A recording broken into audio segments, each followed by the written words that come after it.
அகர முதல எழுத்தெல்லாம் ஆதி பகவன் முதற்றே உலகு.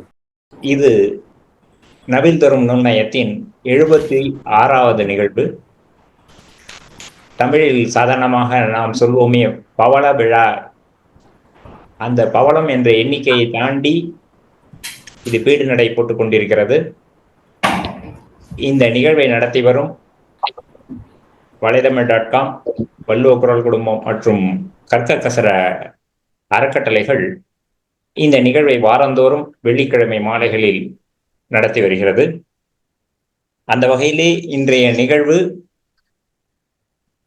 இளைஞர்களுக்கான சிறப்பு நிகழ்வு தொடராக அமைகிறது. இன்று இடம்பெறப் போகும் நூல், இந்த தொடரே முத்தமிழ் காவலர் திரு டி.ஆ.பெ. விஸ்வநாதம் ஐயா அவர்களின் திருக்குறள் பற்றிய நூல்களை நயவரை வழங்குவதற்காக இளைஞர்களுக்கு அது கொடுக்கப்பட்டுள்ளது அந்த வாய்ப்பு. இந்த 3 அமைப்புகளின் சார்பாக அனைவருக்கும் பணிவான வணக்கங்களை தெரிவித்துக் கொள்கிறேன். முதலில் திரு டி.ஆ.பெ. விஸ்வநாதம் ஐயாவாகட்டும் அல்லது வாசுப மாணிக்கனார் ஐயாவாகட்டும் அல்லது இன்னும் பிற அறிஞர்கள் திருக்குறளை வெறும் இலக்கிய நூலாக அல்லாமல் அதை ஒரு வாழ்வியல் நூலாக கொள்ள வேண்டும் என்ற நோக்கிலேயே ஒவ்வொரு குறட்பாக்களையும் நுணுகி படித்து அதை கட்டுரைகளாகவும் பல்வேறு நூல்களாகவும் படைத்து தந்துள்ளனர். அது வாழ்வியலாக்கப்பட வேண்டும் என்றால் அது தற்கால இளைஞர்களின் மனதில் இன்னும் ஆழமாக பதிந்தால் அவர்களுடைய எதிர்காலம் மட்டுமல்ல, இந்த சமூகத்தின் எதிர்காலமும் சிறப்பாக அமையும் என்ற நோக்கிலேயே இது இளைஞர்களுக்காக கொடுக்கப்பட்டுள்ளது. அந்த வகையிலே இன்றைய நயவரை காண இருக்கும் நூல் திருக்குறள் கட்டுரைகள். இந்த நூலை நமக்காக அதை ஆழ்ந்து படித்து நயவரை வழங்க வந்துள்ளார் திரு சி. தீபக் அவர்கள். அவர் தூத்துக்குடி மாவட்டம் கோவில்பட்டியை சார்ந்தவர். தற்போது சாத்தூர் ராமசாமி நாயுடு நினைவு கல்லூரியில் விலங்கியல் துறையில் இளங்கலை படித்து வருகிறார். இந்த நிகழ்விலேயே இதற்கு முன்னதாக அனைவருமே அறிந்திருக்கலாம், தமிழ் துறையை சார்ந்த மற்றவர்கள்தான் இதில் பெரும்பாலான நிகழ்வுகளை நமக்கு கொடுத்துள்ளார்கள். அந்த வகையிலே இன்றும் அந்த நிகழ்வு தொடர்கிறது. ஏனெனில் அவர் விலங்கியல் துறையை சார்ந்தவர். அவர் விலங்கியல் துறையை சார்ந்தவராக இருந்தாலும் சென்னை கம்பன் கழகம், மதுரை கம்பன் கழகம் ஆகிய கழகங்கள் நடத்திய போட்டிகளில் பல பரிசுகளை வென்றுள்ளார். தொடர்ந்து பல மேடைகளை கண்டுள்ளார். அவருக்கு தற்கால எழுத்தாளர்கள், மிக முக்கியமாக திரு ராமகிருஷ்ணன், இன்னும் பல எழுத்தாளர்களின் எழுத்துக்கள் அவருக்கு மிக நெருக்கமாக இருக்குமா? அது மட்டுமல்ல, சங்க இலக்கியங்களையும் தற்போது பயில்வதற்காக விரும்புகிறார். புதிய தலைமுறை தொலைக்காட்சி நடத்திய திறமை பொங்கும் தமிழகம் 2023 என்ற நிகழ்வில் மாநில அளவிலான பேச்சு போட்டியில் 2ஆம் பரிசு வென்ற பெருமைக்குரியவர். தொடர்ந்து பல மேடைகளில் பேச வேண்டும் என்ற நோக்கோடு பயணிக்கிறார். அவரை இந்த 3 அமைப்புகளின் சார்பாகவும் அனைவரின் சார்பாகவும் வருக வருக என வரவேற்கிறோம். அவரை தொடர்ந்து நமக்காக திரு டி.ஆ.பெ. விஸ்வநாதம் ஐயாவின் நினைவலைகளை அவரோடு வாழ்ந்து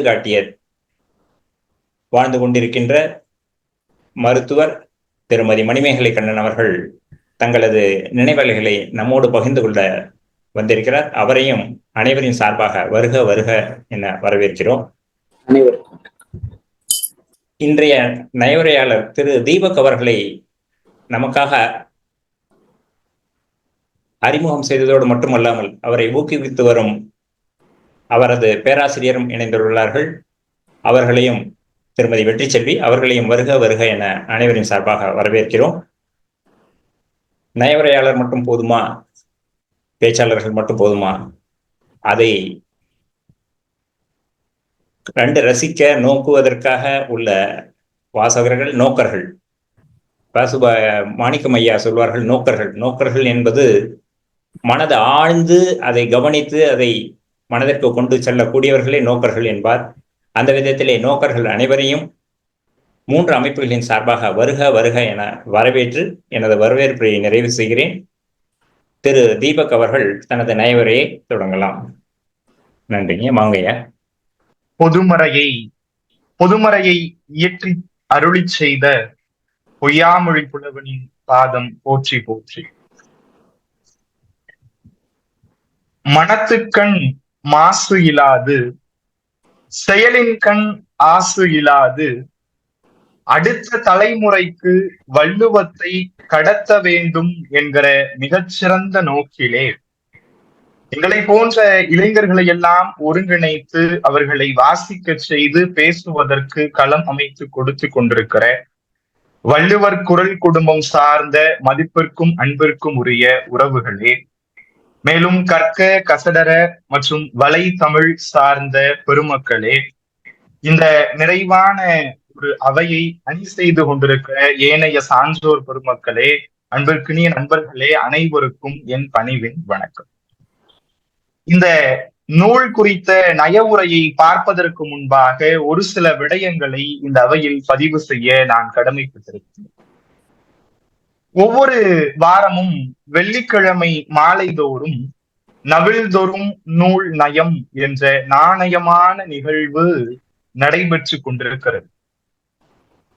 நீரளவே ஆகுமாம் நீராம்பல் தாங்கற்ற நூலளவே ஆகுமாம் நுண்ணறிவு என்கிற உயர்ந்த கோட்பாட்டினை மனதில் நிறுத்தி, அறத்தான் வருவதே இன்பம் மற்றெல்லாம் புறத்த புகழும் இல என்கிற வள்ளுவத்தினுடைய மிக முக்கியமான குறட்பாவை கொள்கையாக ஏந்தி, மனத்துக்கண் மாசலனாதல் அனைத்தரன் ஆகுல நீரப்பிற என்கிற மிகச்சிறந்த குறட்பாவினை தங்களுடைய அடிப்படை தாரக மந்திரமாக முன்வைத்து பெரியோர்கள் எங்களை இணைத்து மிகப்பெரிய ஒரு செயலை செய்து கொண்டிருக்கிறார்கள். அதில் அடியேனுக்கும் ஒரு இடம் கிடைத்திருக்கிறது என்பது யாம் பெற்ற பேரு. மீண்டும் ஒரு முறை அந்த வாய்ப்பளித்த பெரியோர்கள் அனைவரையும் வணங்கி மகிழ்ந்து, இந்த அவையிலே மிக முக்கியமாக குறிப்பிடப்பட வேண்டிய ஒரு ஆளுமை நம்மோடு இணைந்திருக்கிறார்.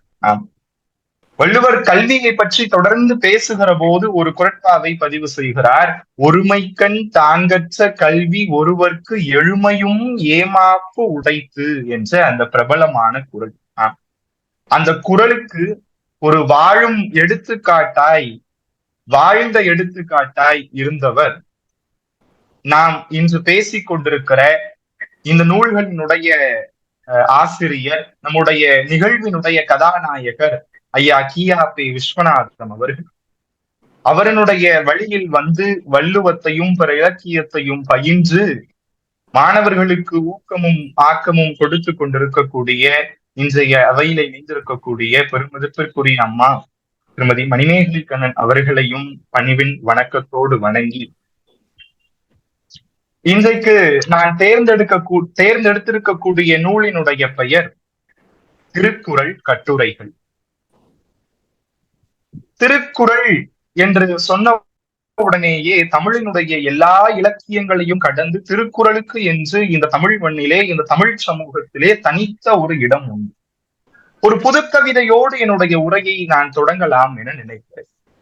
ஈரோடு தமிழன்பன் முப்பால் நகரில் 3 வாரங்கள் என்று வள்ளுவம் குறித்தான ஒரு புதுக்கவிதை நூலை எழுதியிருக்கிறார். அதில் ஒரு கவிதையை பதிவு செய்கிறார். வள்ளுவர் அவருடைய வீட்டில் கண்ணாடியில் முகம் பார்த்த போதெல்லாம் அவருக்கு தெரிந்தது உலகம். என்ன ஒரு கவிதை! ஆக வள்ளுவர் இந்த உலகமாய் இருந்து, இந்த உலகத்தில் உள்ள எல்லா மானிடர்களுடைய இடத்திலெல்லாம் இருந்து சிந்தித்து, இந்த உலகில் உள்ள எல்லா உயிர்களுக்குமாக அந்த இடத்திலெல்லாம் இருந்து சிந்தித்து, இந்த உலகத்தினுடைய ஒட்டுமொத்த வரையறையும் தன்னுடைய குறட்பாவிலே எழுதி இருக்கக்கூடியவர் வள்ளுவர். மூவடியிலே இந்த உலகை அளந்தவர் திருமால் என்று வைணவத்திலே பேசப்படுவது உண்டு. 2 அடியில் இந்த உலகத்தினுடைய எல்லா உயிர்களுக்குமான மானுடத்திற்கான வரையறையை வகுத்தவர் வள்ளுவர். திருவள்ளுவ மாலையை நாம் மறந்துவிட்டு பேசிவிட முடியாது.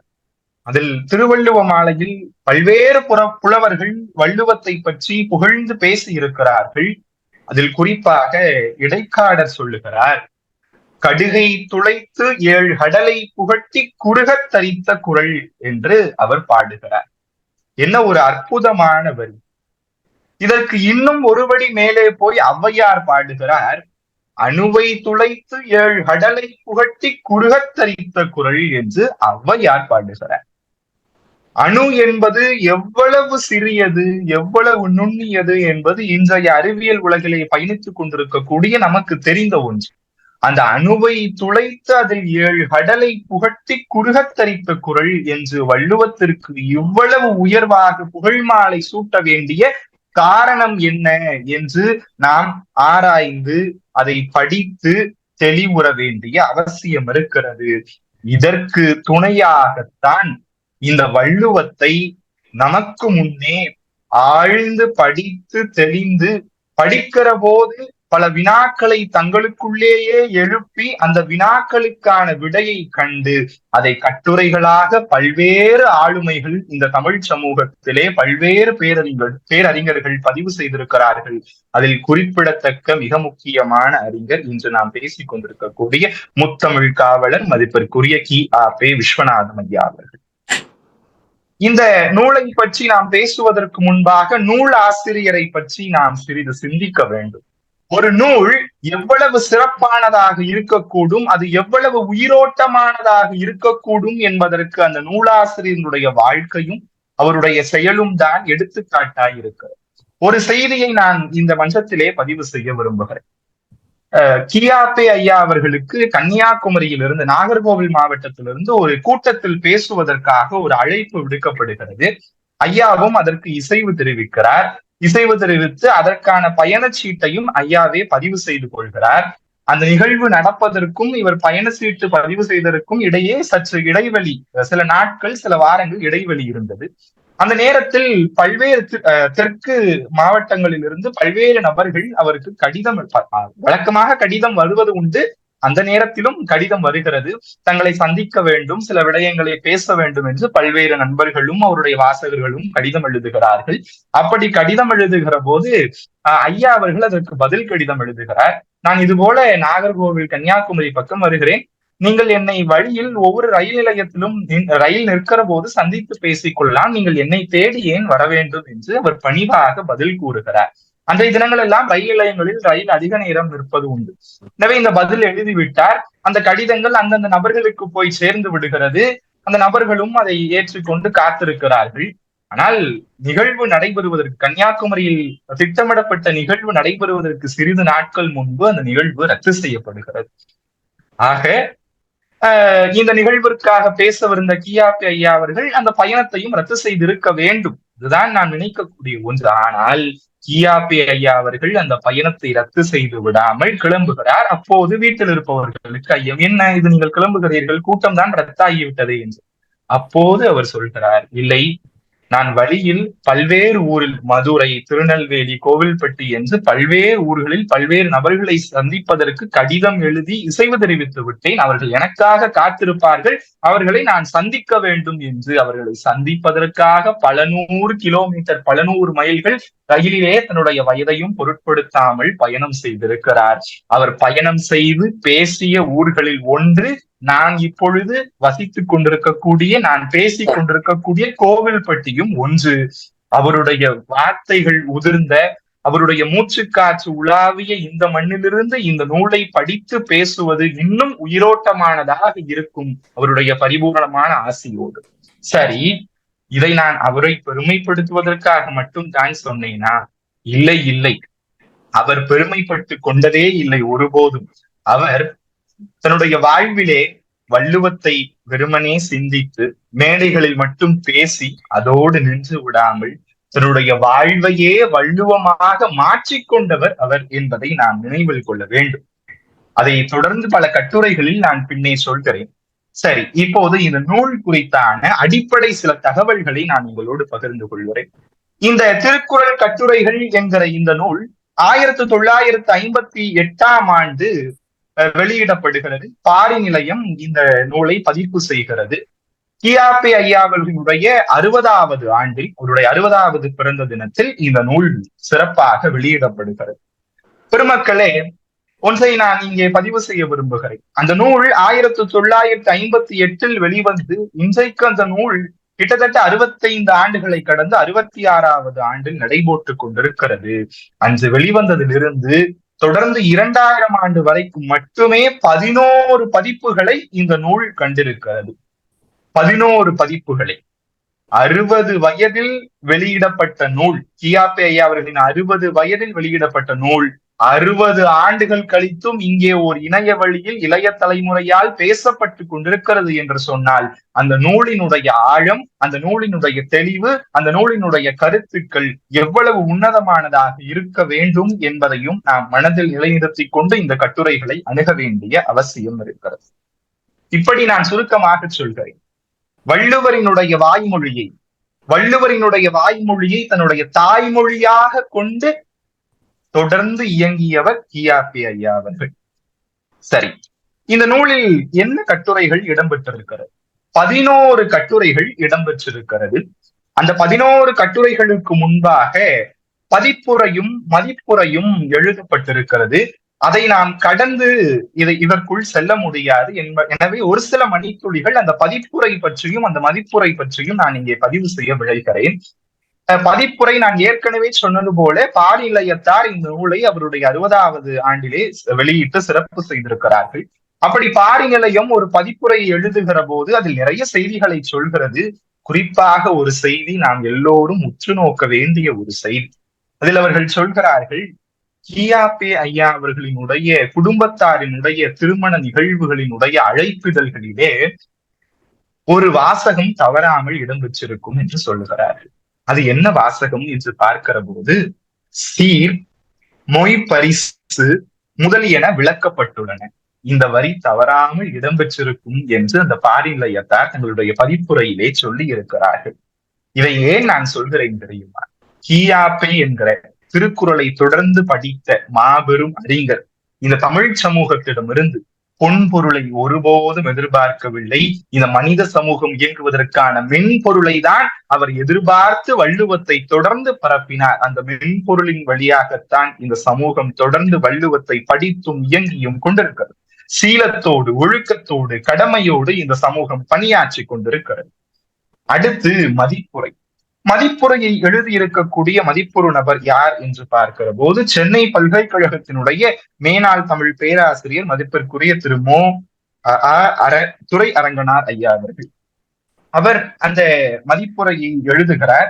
அதில் 2 விடயங்கள் நாம் முக்கியமாக பார்க்க வேண்டிய விடயம். ஒன்று, ஐயா அவர்களை பற்றி நான் ஏற்கனவே சொன்னதை அவர் வேறு சில வார்த்தைகளை வைத்து அங்கே அவருக்கு புகழ் மாலை சூட்டி இருக்கிறார். திருக்குறளே விஸ்வநாதம் வலம் வரும் கோவில், திருவள்ளுவரே அவர் வழிபடும் கடவுள், திருவள்ளுவர் வகுத்துள்ள நெறியே அவர் கடைபிடிக்கும் நெறி, இறுதியாக குறள் கருத்துக்களே அவர் உண்ணும் சோறும் பருகும் நீரும் என்றே சொல்லிவிட்டார். ஒரு மனிதன் உயிர் வாழ்வதற்கு தேவையானது சோறும் நீரும். அந்த உண்ணும் சோறும் பருகும் நீரும் அது வள்ளுவமாகவே அவருக்கு இருந்தது என்று அவர் சொல்லியிருக்கிறார்.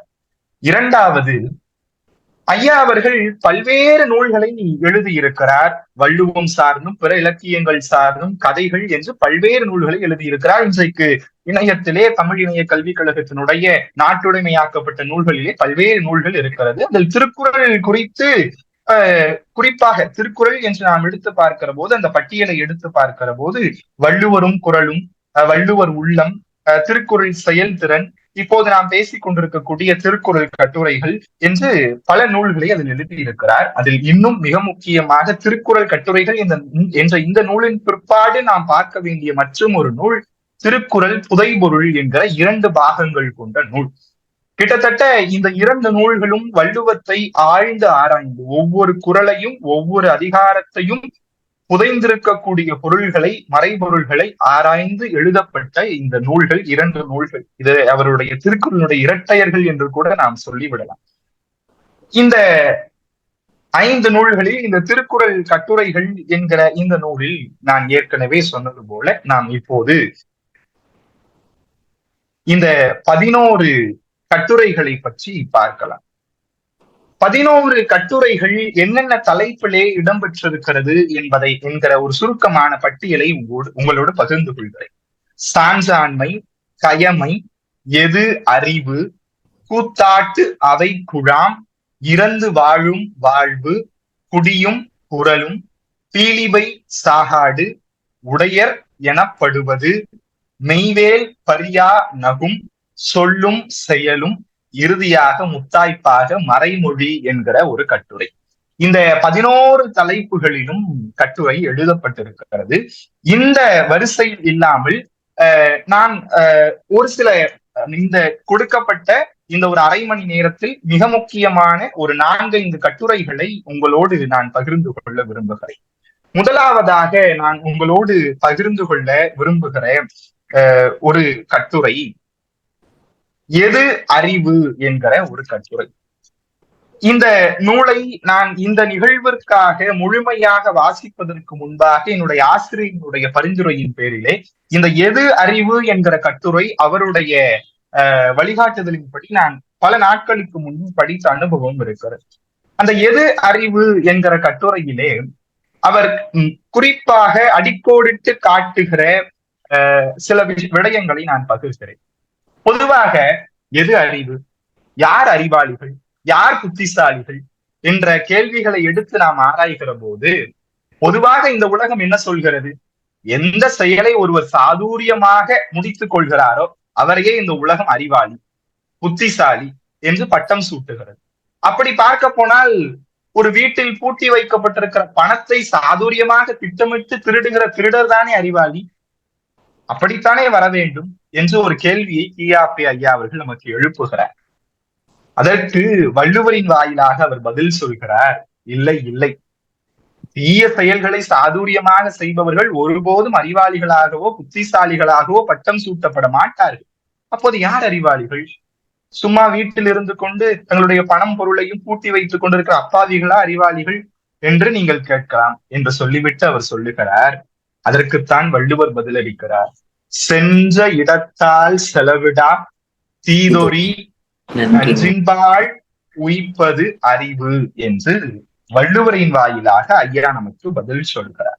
ஆம் பெருமக்களே, இந்த நிகழ்வு தொடங்குவதற்கு முன்பாக கூட ராஜேந்திரன் ஐயா ஒரு மிக முக்கியமான தன்னுடைய வீட்டு பணியின் நிமித்தமாக நிகழ்வில் கலந்து கொள்ள முடியவில்லை என்று வருத்தம் தெரிவித்து விட்டும் ஆனால் கலந்து கொண்டிருந்தார். அப்போது கூட அம்மா சொன்னார், வீட்டு வேலைகளை கவனித்து விட்டு வாருங்கள் என்று. இப்படி ஏன் தெரியுமா இந்த பெரியோர்கள் எல்லாம் இப்படி இருக்கிறார்கள்? குரலின் பால் அவர்கள் படிப்பது மட்டுமல்லாமல் அதை தங்களுடைய வாழ்க்கையாகவும் வாழ்ந்து வருகிறார்கள். அதற்கு மிக முக்கியமாக ஒரு நபரினுடைய வாழ்க்கையை நான் இங்கே எடுத்துக்காட்டாக சொல்ல விளைகிறேன். எனக்கு கீவாஜா ஐயாவின் மீது ஒரு ஈர்ப்பு உண்டு. பல்வேறு தமிழறிஞர்கள் கியாப்பே ஐயா போல, வாசுப மாணிக்கனார் ஐயாவை போல பல்வேறு அறிஞர்கள் வரிசையில் கீவாஜா ஐயாவை பற்றி அவரை பற்றி வாசித்த சில அனுபவங்கள் உண்டு. அவர் தன்னுடைய என் ஆசிரிய புரான் என்கிற ஒரு நூல், அதுவும் இணைய கல்விக் கழகத்திலே கிடைக்கின்ற ஒரு நூல். அந்த நூலில் நான் வாசிக்கிற போது அவருடைய ஆசிரிய புரான் நமக்கு தெரியும், ஊவேசா ஐயாவை பற்றி அவர் அந்த நூலிலே எழுதியிருப்பார். அந்த நூலில் அவர் பல்வேறு கட்டுரைகளை அவரை பற்றி புகழாரம் சூட்டியும் நெகிழ்ந்தும் மகிழ்ந்தும் எழுதியிருக்கிறார். அதில் ஒரு மிக முக்கியமான பகுதி என்ன எழுதியிருக்கிறார் என்றால், நமக்கு தெரியும் தமிழ் இலக்கியத்தினுடைய பல்வேறு நூல்களை ஏற்றுச்சுவடிகளை தொடர்ந்து தேடி பதிவு செய்து பதிப்பித்தவர்களில் மிக முக்கியமானவர் உவே சாமிநாத ஐயர் என்பது நமக்கு தெரியும். அப்படி கீவாஜா ஐயா தன்னுடைய ஆசிரியரான ஊவேசா ஐயாவை பற்றி எழுதுகிற போது ஒரு விடயத்தை சொல்கிறார். என்னுடைய ஆசிரிய பிரான் முழுக்க இந்த நூலை பதிப்பிக்கிற பணியில் மட்டும்தான் ஈடுபட்டிருந்தார். அவருடைய மனது வேறு எதன் பக்கமும் செல்லவே இல்லை. அவருக்கு புகழ் மாலை சூட்டுகிற பல்வேறு மிகப்பெரிய மேடைகள் அவருக்கு அழைப்பு விடுத்தன. ஆனாலும் கூட அவர் அதை செய்யவில்லை. எவ்வளவோ பெரிய நூலாசிரியர்கள் அவருக்கு அணிந்துரை எழுதுமாறு கேட்டுக்கொண்டார்கள். ஆனாலும் அவர் அதை செய்யவில்லை என்பதற்கு காரணம் இருக்கு. அது மட்டுமல்ல, இன்னும் நுட்பமாக ஒரு விடயத்தை சொல்கிறார். அவர் தன்னுடைய குடும்ப பணிகளில் கூட ஈடுபடாமல் தொடர்ந்து நூலை பதிப்பிக்கிற ஒரு பணியில் மட்டுமே ஈடுபட்டு வந்தார் என்று சொல்லுகிறார். குடும்ப பணி தேவையான அவசியமான நல்லதொரு இல்லறத்திற்கான பணி. நூலை பதிப்பிப்பது இந்த சமூகத்திற்கான ஒரு பணி. இங்கே பாருங்கள், இரண்டுமே நல்ல விடயங்கள் தான். சான்றோர்கள் 2 நல்ல விடயங்களில் எது மிகச் சிறந்தது என்பதை தேர்வு செய்து அதன்பால் தங்களுடைய அறிவை செலுத்தி இருக்கிறார்கள். நாம் இதிலிருந்து கற்றுக்கொள்ள வேண்டியது ஒன்றே ஒன்றுதான். அவர்கள் நல்ல விடயங்களிலும் மிகச்சிறந்த நல்ல விடயம் எது என்று தேர்ந்தெடுக்கிற போது நாம் தீய விடயங்களில் இருந்தாவது நல்ல விடயங்களை பிரித்தெடுத்து அதன்படி செல்ல வேண்டிய அவசியமும் கடப்பாடும் நமக்கு இருக்கிறது என்பதை இந்த கட்டுரை எனக்கு இந்த நிகழ்வை நினைவுபடுத்தியது.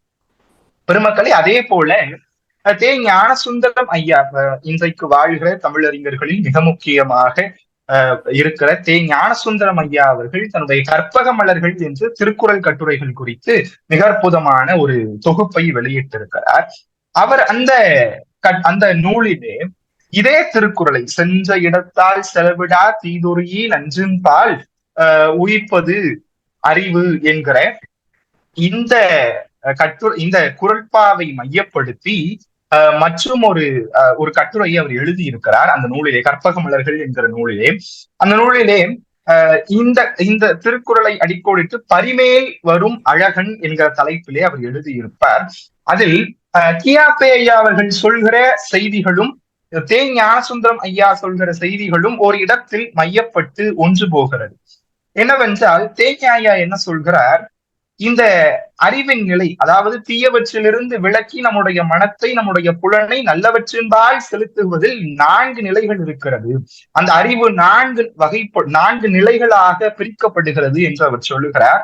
அது இந்த 4 நிலைகள் என்னவென்றால் அறிவு, நிறை, ஓர்ப்பு, கடைபிடி என்கிற 4 நிலை. இந்த அறிவு என்பது என்ன, இந்த 4 நிலைகளினுடைய விளக்கம் என்ன என்று பார்க்கிற போது, அறிவு என்றால் நம்முடைய மனம் அது போன போக்கில் செல்கிறது. அந்த சென்ற இடத்தினை முதலில் பிழம்பாக அறிகிறது. 2வது நிலை என்ன, நிறை. அந்த நிறை என்கிற நிலையிலே நம்முடைய மனது என்ன சொல்கிறது, அதில் ஏதோ ஒன்று இருக்கிறது என்று சொல்லி அந்த தீயவற்றை உடனே ஏற்றுக்கொள்ள விடாமல் தடுத்து நிறுத்துகிறது. 3வது ஓர்ப்பு. ஆழ்ந்து அந்த விடயத்தில் நன்மை எவ்வளவு இருக்கிறது, தீமைகள் எவ்வளவு இருக்கிறது என்பதை அந்த 3வது நிலை நம்முடைய மனது அறிகிறது. 4வது கடைப்பிடி. கடைப்பிடி என்கிற நிலையிலே தீமை உடையது என்று தெரிந்துவிட்டால் நம்முடைய மனம் அதை ஒதுக்கி நல்லவற்றை மட்டுமே ஏற்றுக்கொள்கிறது என்று இந்த 4 நிலையை பதிவு செய்கிறார். கியாபே ஐயா அவர்கள் எது அறிவு என்ற ஒரு கட்டுரையை எழுதியிருக்கக்கூடிய சாரம் இதுதான். இதைத்தான் அவர் அந்த கட்டுரையிலே மிகச்சிறப்பாக நமக்கு பதிவு செய்திருக்கிறார். சரி, இதன் மூலமாக இளைய தலைமுறை ஆகிய நாம் என்ன கற்றுக்கொண்டோம், என்ன கற்றுக்கொள்ள வேண்டும் என்று சொன்னால், இந்த நூலினுடைய பயன் இந்த நூலாசிரியரே ஒரு மிகப்பெரிய எடுத்துக்காட்டு. படிக்கிற, வாசிக்கிற திருக்குறள்களை நம்முடைய வாழ்க்கையாக வார்த்தெடுக்க வேண்டிய கடமை இருக்கிறது. அந்த வகையில் இந்த ஒரு திருக்குறள் மூலமாக, இந்த ஒரு கட்டுரை மூலமாக எனக்கு மீண்டும் ஒரு செய்தி நினைவுக்கு வந்தது. ஒரு வார இதழிலே ஒரு கட்டுரை வெளிவருகிறது. அந்த கட்டுரை என்பது ஒரு நேர்காணல் வாயிலான ஒரு கட்டுரை. அந்த கட்டுரை யாரை பற்றியது அல்லது யாருடன் நேர்காணல் எடுக்கப்பட்டது என்று கேட்டால், ஏறத்தாழ ஒரு 15 ஆண்டுகளுக்கு முன்பு தமிழகத்தினுடைய மிக முக்கியமான ஒரு சிறைச்சாலையினுடைய ஒரு கைதியிடம் அந்த நேர்காணல் எடுக்கப்படுகிறதா. என்னவென்றால், அந்த கைதி ஒரு போதைப் பொருள் வழக்கிலே சிறை சென்று அங்கு பல ஆண்டுகள் தண்டனை அனுபவித்தவர். அந்த சிறைச்சாலையினுடைய பாதுகாவலர், அதாவது நாம் ஆங்கிலத்திலே சூப்பரன் என்று சொல்கிறோமே, அந்த சூப்பரன் வாயிலாக அந்த சிறையிலே ஒரு திருக்குறள் போதனை வகுப்பு நடத்தப்படுகிறது. நடத்தப்பட்டு அதில் நன்னடத்தையோடு இருப்பவர்களுக்கு விடுதலை வழங்குவதற்கான ஒரு வழிவகையும் அவர் செய்து தந்து அந்த திருக்குறள் வகுப்பு வாயிலாக படித்த ஒரு நபர் விடுதலையாகி விடுகிறார். அப்படி அவர் விடுதலையான பின்பு ஒரு செய்தி நிறுவனம் அவரை அணுகி, அந்த வார இதழ் நிறுவனம் அவரை அணுகி ஒரு பேட்டி எடுக்கிறது. பல்வேறு விடயங்களை அவர் பகிர்ந்து கொள்கிறார். இறுதியாக அந்த செய்தி நிறுவனம் ஒரு கேள்வி கேட்கிறது. நீங்கள் சிறைச்சாலையிலே குறட்பாக்களை நன்கு படித்தவர், அதை நன்கு உணர்ந்தவர், நன்னடத்தை காரணமாக விடுதலையாகி வெளியே வந்திருக்கிறீர்கள். உங்களிடம் நாங்கள் இப்படி ஒரு கேள்வியை வைக்கிறோம். உங்களுடைய வாழ்க்கையை, இத்தனை ஆண்டு கால வாழ்க்கை, நீங்கள் பிறந்ததிலிருந்து, படித்ததிலிருந்து, சிறை சென்றதிலிருந்து உங்களுடைய குற்றத்தை எல்லாம் பார்த்து இப்போது நன்னடத்தையாகி ஒரு நல்ல நிலையிலே இருக்கிறீர்கள். உங்களுடைய வாழ்க்கையை திரும்பி பார்க்கிறீர்கள். திரும்பி பார்க்கிற போது ஒரு குறட்பாவை நீங்கள் சொல்ல வேண்டுமாயின் என்ன குறட்பாவை சொல்வீர்கள் என்று கேட்கிற போது அந்த கைதி சத்தமில்லாமல் சொல்கிறார், சென்ற இடத்தால் செலவிடா தீதொரி நன்றின்பால் உயிர்ப்பது அறிவு என்று. ஆக கியாபே ஐயா அவர்களுடைய வார்த்தையினுடைய ஆழம் நமக்கு பல்வேறு விடயங்களை இந்த கட்டுரையின் வாயிலாக கற்றுத் தருகிறது. பெருமக்களே, அடுத்து இரண்டாவது கட்டுரையாக நான் உங்களிடம் பகிர்ந்து கொள்ள விரும்புகிற ஒரு கட்டுரை பீலிபை சாகாடு என்கிற அந்த தலைப்பிலான கட்டுரை. இந்த தலைப்பை பார்த்த உடனேயே நமக்கு தெரிந்திருக்கும் இது எந்த குறளினுடைய சாராம்சத்தை கொண்ட கட்டுரை என்று. பீலிபை சாகாடும் அச்சிறுமப்பண்டம் சாலும் எடுத்து ஒரு அற்புதமான குறட்பாவினுடைய சாரம் கொண்ட ஒரு திருக்குறள். இந்த திருக்குறளுக்கு தனிப்பட்ட முறையில் எனக்கு ஒரு உணர்வுபூர்வமான தொடர்பும் உண்டு. நான் முதலில் பள்ளியில் ஒரு திருக்குறளை சொல்லி பரிசு பெற்ற ஒரு குறள் இந்த குறள்.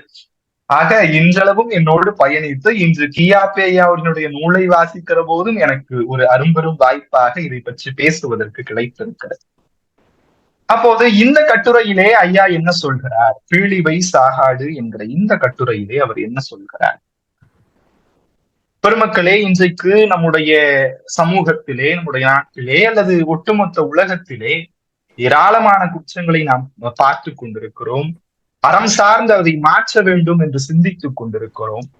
இந்த எல்லா பிரச்சனைகளையும், இந்த எல்லா கடினங்களையும் நாம் ஆராய்ந்து பார்க்கிற போது எல்லாவற்றிற்கும் தீர்வாக என்ன இருந்துவிட முடியும் என்ற ஒரு குறளை நாம் படித்தோமே, ஆனால் அது தவறாமல், அந்த பட்டியலில் தவறாமல் இடம்பெற வேண்டிய ஒரு நல்ல திருக்குறள் இந்த அப்ப இந்த திருக்குறளுடைய பொருள் நமக்கு தெரிந்த ஒன்று. அதாவது ஒரு வண்டியிலே மயிலிறகே ஆனாலும் அளவுக்கு அதிகமாக ஏற்றினால் அதனுடைய அச்சு முறிந்துவிடும் என்பதுதான் இந்த திருக்குறளுடைய ஒரு எளிய உரை. இந்த உரையை வைத்துக் கொண்டு, இந்த திருக்குறளை வைத்துக் கொண்டு ஐயா அவர்கள் ஒரு பட்டியலை தொடர்ந்து எழுதியிருக்கிறார். இந்த பட்டியல் என்பது எல்லோரும் எளிதாக சிந்திக்கக்கூடிய ஒன்று. ஆனால் அதில் ஒரு சில விடயங்கள் இன்றைய சமூகத்தினரும் எங்களை போன்ற இளைஞர்களும் நான் உட்பட எல்லோருமே தெரிந்து கொள்ள வேண்டிய ஒரு சில வரிகள் இதில் இடம்பெற்றிருக்கிறது. அதை அப்படியே நான் வாசிக்க வேண்டும் என்று நினைக்கிறேன். அதனுடைய கனம் குறையாமல் அப்படியே நான் வாசிக்க வேண்டும் என்று நினைக்கிறேன்.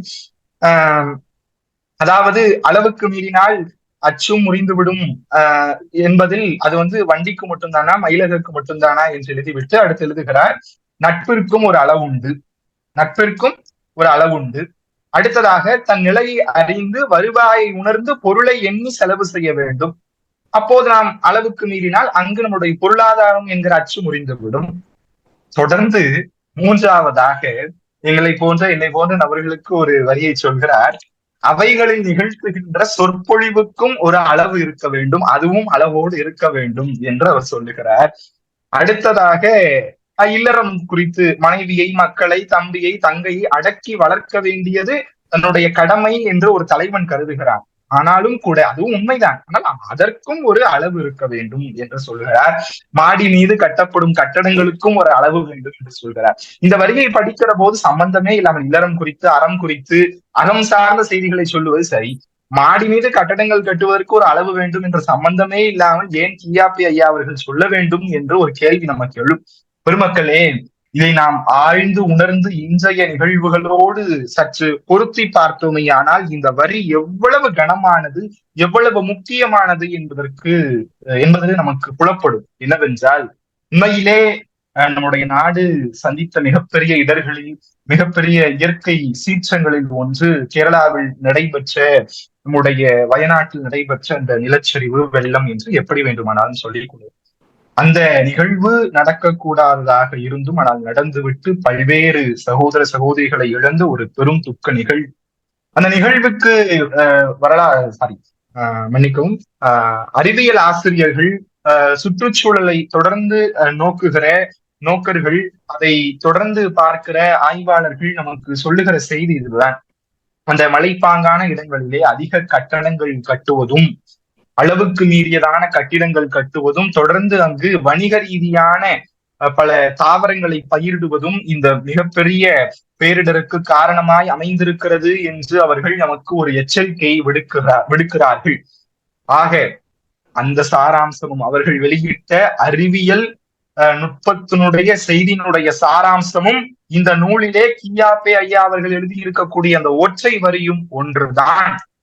ஆக அவர் எழுதியிருக்கக்கூடிய எல்லா வார்த்தைகளுக்கும் இன்றைய வளர்கிற சமூகத்திற்கு ஒரு தேவை இருந்து கொண்டேதான் இருக்கிறது என்பதை நான் பதிவு செய்ய கடமைப்பட்டிருக்கிறேன். அதே போல வேலையாட்களிடமிருந்து தாம் அதிகாரத்தை காட்டி மிரட்டுவதற்கும் அந்த முதலாளிக்கு ஒரு அளவு உண்டு.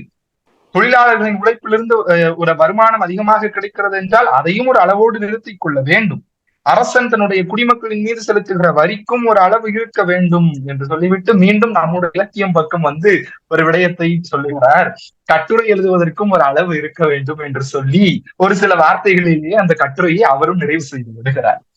ஆக இந்த பீலிவை சாகாடு என்கிற இந்த திருக்குறள் அடிப்படையிலான இந்த கட்டுரையினுடைய பட்டியல் மிக முக்கியமான ஒரு பட்டியல் என்று நான் நினைக்கிறேன். 2 கட்டுரைகள் நிறைவு பெற்று விட்டது. அடுத்ததாக 3வது ஒரு கட்டுரை பெருமக்களே இன்றைக்கு அதிகம் தேவைப்படுகிற, அதுவும் இன்றைக்கு அரசியல் உலகிலே அல்லது எல்லோராலும் பாமர மக்களாலும் பின்பற்றப்பட வேண்டிய ஒரு மிக முக்கியமான அறத்தில் ஒன்று கல்லுண்ணாமை. இந்த கட்டுரை நூலிலே ஐயா அவர்கள் குடியும் குரலும் என்கிற தலைப்பிலே அந்த கட்டுரையை எழுதி நமக்கு தந்திருக்கிறார். இதை இந்த கட்டுரையிலே அவர் தன்னுடைய கருத்துக்களை பதிவு செய்வதற்கு முன்பாக இந்த உலகத்தினுடைய எல்லா சமயங்களும், நம் நாட்டினுடைய எல்லா சமயங்களும், எல்லா இனக்குழுக்களும், எல்லா மறைநூல்களும் தவறாமல் சொல்கிற ஒரு செய்தி இந்த கல்லுண்ணாமை, போதிக்கிற ஒரு செய்தி இந்த கல்லுண்ணாமை. இயேசு பெருமானுடைய வாக்கு வெறிக்க குடிக்காது. நபிகள் நாயகம் சொல்லுகிறார், குடிப்பழக்கம் ஆண்டவனை அணுகவே விடாது என்று. புத்தர் பெருமானுடைய வாக்கு, குடிப்பது அறச்செயல் அல்ல, அது மரச்செயல் என்று அவர் சொல்லுகிறார். குருநானக் என்ன சொல்லுகிறார்? வயிற்றுள் கல்லிருந்து அறிவில் வெறி இருந்தால் உடல் கோயிலில் இருந்தாலும் உள்ளம் கடவுளுக்கு வெகு தூரத்தில் போய்விடும் என்று குருநானக்கினுடைய வாக்கு. தமிழ் சான்றோர்கள் என்ன சொல்கிறார்கள்? செய்யக்கூடாத பெருங்குற்றங்களில் ஒன்று இந்த கல் உண்பது, இந்த குடிப்பது என்கிற இந்த மிகப்பெரிய குற்றம். காந்தியடிகளும் அதைத்தான் போதித்தார், சொல்லவே வேண்டியதில்லை. இப்படி இந்த பட்டியலை அவர் பட்டியலிட்டு விட்டு தொடர்ந்து ஒரு மிக அற்புதமான ஒரு விடயத்தை எழுதியிருக்கிறார். ஆச்சரியப்பட்டு போனேன், நெகிழ்ந்து போனேன். தமிழ் சான்றோர்கள் செய்யக்கூடாத குற்றங்களாக 5 குற்றங்களை வகுத்திருக்கிறார்கள். அதில் பொய், கொலை, கல், களவு, காமம் என்கிற இந்த 5 வகையான குற்றங்கள். இதில் பொய், கொலை என்கிற முதல் 2ம், இறுதி 2மான களவு, காமம் என்கிற இந்த இறுதி 2ஐயும் நான் நிலைநிறுத்திக் கொள்வோம். இங்கே நடுவில் இருப்பது கல் என்கிற இந்த செய்யக்கூடாத மிக கொடுமையான குற்றம். இந்த கல் என்கிற குற்றம் நாம் தொடங்கி விட்டோமேயானால், அதை செய்ய தொடங்கி விட்டோமேயானால், இடதுபுறம் உள்ள இந்த 2 குற்றங்களும் வலதுபுறம் உள்ள இந்த 2 குற்றங்களும் தானாகவே நம்மை வந்தடைந்து விடும் என்று அந்த 5ஐயும் வரிசைப்படுத்தி அந்த 5 வரிசையிலும் ஒரு நுட்பத்தை கியாபி ஐயா அவர்கள் நமக்கு இங்கே பதிவு செய்கிறார். மற்றொன்றையும் ஒரு நுட்பத்தையும் இங்கே அவர் சொல்கிறார். இந்த 5 குற்றங்களில் இந்த கல் உண்பதை தவிர்த்துள்ள மீதமுள்ள இந்த 4 குற்றங்களில் பொய் என்பது அச்சத்தால் வரக்கூடியது, இந்த கொலை என்பது ஏதோ ஒரு ஆத்திரத்தால் வரக்கூடியது, களவு என்பது அது வறுமையால் வந்திருக்கலாம், காமம் என்பது பருவத்தால் வந்திருக்கலாம். சரி, அப்போ இந்த கல் உண்பதற்கு காரணமே தேவையில்லை. ஏதோ ஒரு இடத்தில் ஒருவன் சிறிது மனம் மாறிவிட்டால் போதும் இந்த கல் உண்பது என்கிற மிக கொடிய குற்றம் நம்மை வந்தடைந்து விடும் என்று இந்த கல் உண்பது எவ்வளவு பெரிய தீமையான குற்றம் என்பதை அவர் நமக்கு சொல்லுகிறார். மற்றொரு விடயம் ஐயா அவர்களை ஒரு சிறந்த தமிழறிஞராக வள்ளுவத்தையும் மற்ற இலக்கியங்களையும் நமக்கு தந்திருக்கிற ஒரு மிகச்சிறந்த பேரறிஞராக நாம் பார்த்து கொண்டிருக்கிறோம். ஆனால் அதையும் கடந்து பல்வேறு பரிபூர்ணமான பரிமாணங்களை இந்த தமிழ் சமூகத்திற்கு காட்டியவர் அவர். அது மிக முக்கியமான ஒன்று, சித்த மருத்துவத்தையும் நம்முடைய நாட்டு மருத்துவத்தையும் தொடர்ந்து இந்த சமூகத்திற்கு அவருடைய எழுத்து வாயிலாக, பேச்சு வாயிலாக சொன்னவர் ஐயா அவர்கள். அதில் அவர் பல்வேறு அறிவியல் சார்ந்த புள்ளி விவரங்களையும் வைப்பது எனக்கு மிகப்பெரிய ஆச்சரியமாக இருந்தது. இலக்கிய மேற்கோள்களையும் வள்ளுவத்தையும் படிக்கிற ஒரு நபர் அதே போல மறு எல்லைக்கு சென்று அறிவியல் சார்ந்த, மருத்துவம் சார்ந்த புள்ளி விவரங்களை வைப்பது, அது சார்ந்த நுட்பமான செய்திகளை வைப்பது என்பது ஒரு இலக்கியம் சார்ந்த ஆய்வு கட்டுரை நூலில் பல்வேறு பரிபூர்ணமான பரிமாணங்களை ஒரு வாசகனால் ஏற்றுக்கொள்ள முடிகிறது, படித்துக் கொள்ள முடிகிறது என்று சொன்னால் இந்த நூல் உண்மையிலேயே ஒரு கலை களஞ்சியம் தான். அவர் ஒரு புள்ளி விவரத்தை சொல்லுகிறார். உலகில் நடைபெறுகிற 100 குற்றங்களில் 81 குற்றங்களுக்கு காரணம் இந்த கள் உண்பதுதான், இந்த குடிப்பதுதான் இந்த 81 குற்றங்களுக்கும் காரணம் என்கிற ஒரு நுட்பமான புள்ளி விவரத்தையும் நமக்கு அவர் சொல்லி இருக்கிறார். அதே போல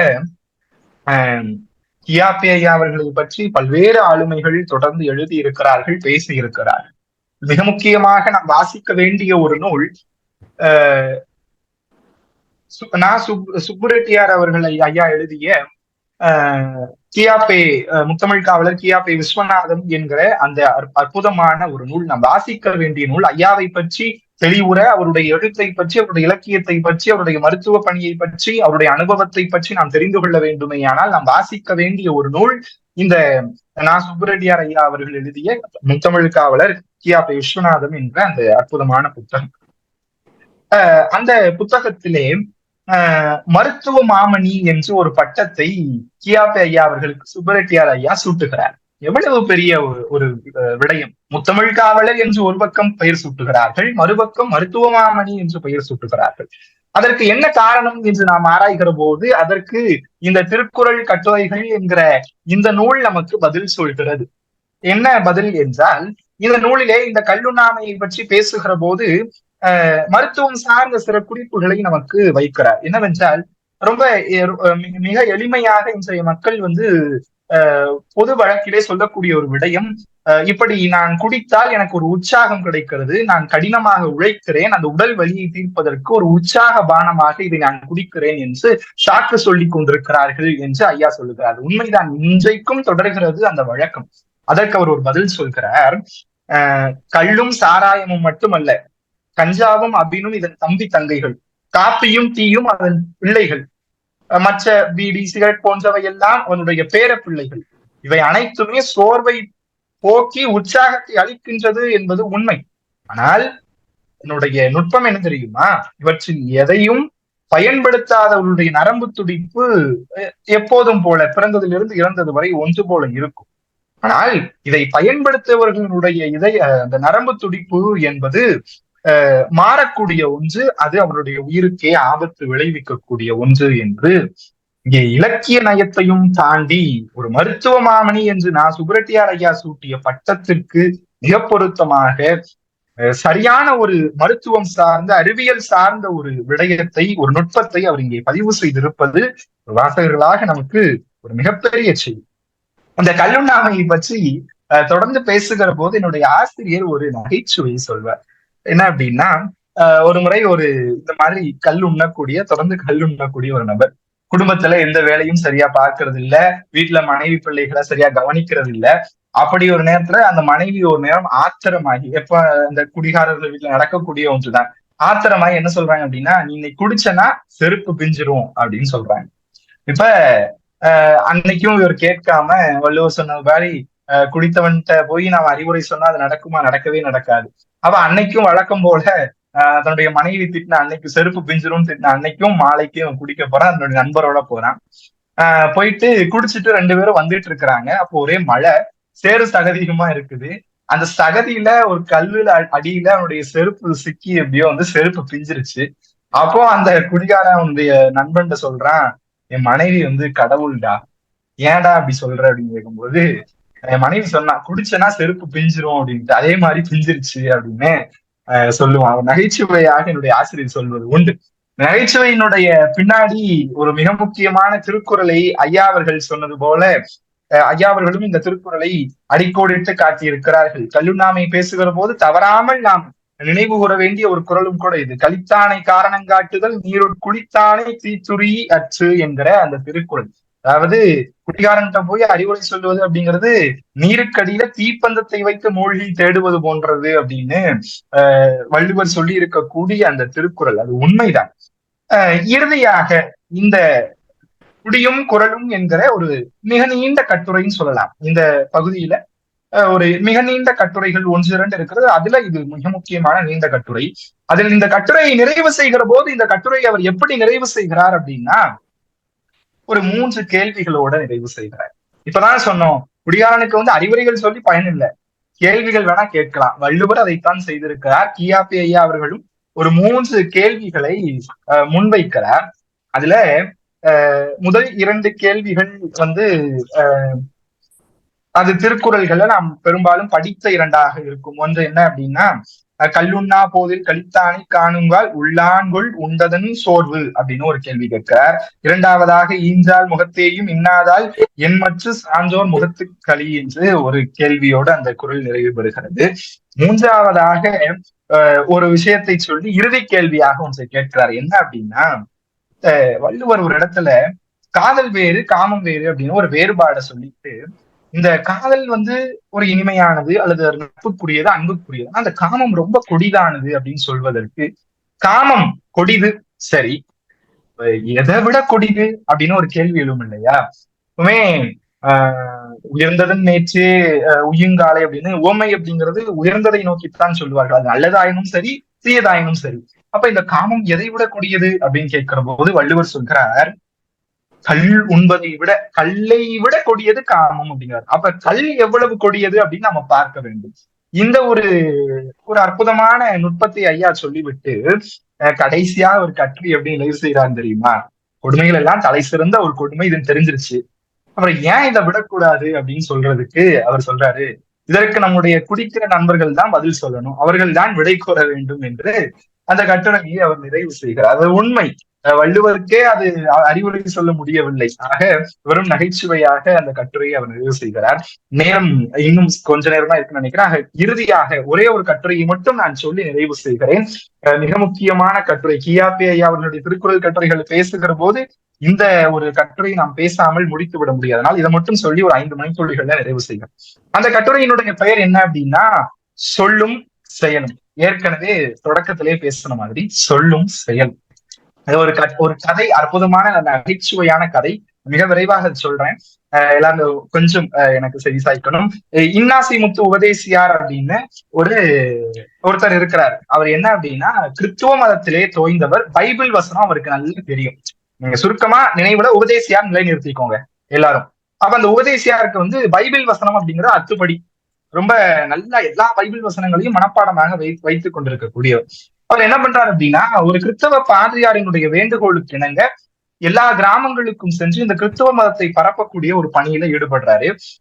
இவர் கிறிஸ்தவ மதத்தினுடைய போதனைகள், இயேசுவனுடைய போதனைகள், அந்த பைபிள் வசனங்கள் எல்லாவற்றையும் சொல்லி அவனுடைய மதத்தின் பக்கம் எல்லோரையும் ஈர்ப்பதற்கான ஒரு வேலையை செய்கிறார். கிட்டத்தட்ட மதமாற்றம்னு சொல்லலாமே, அப்படி செய்யறார்.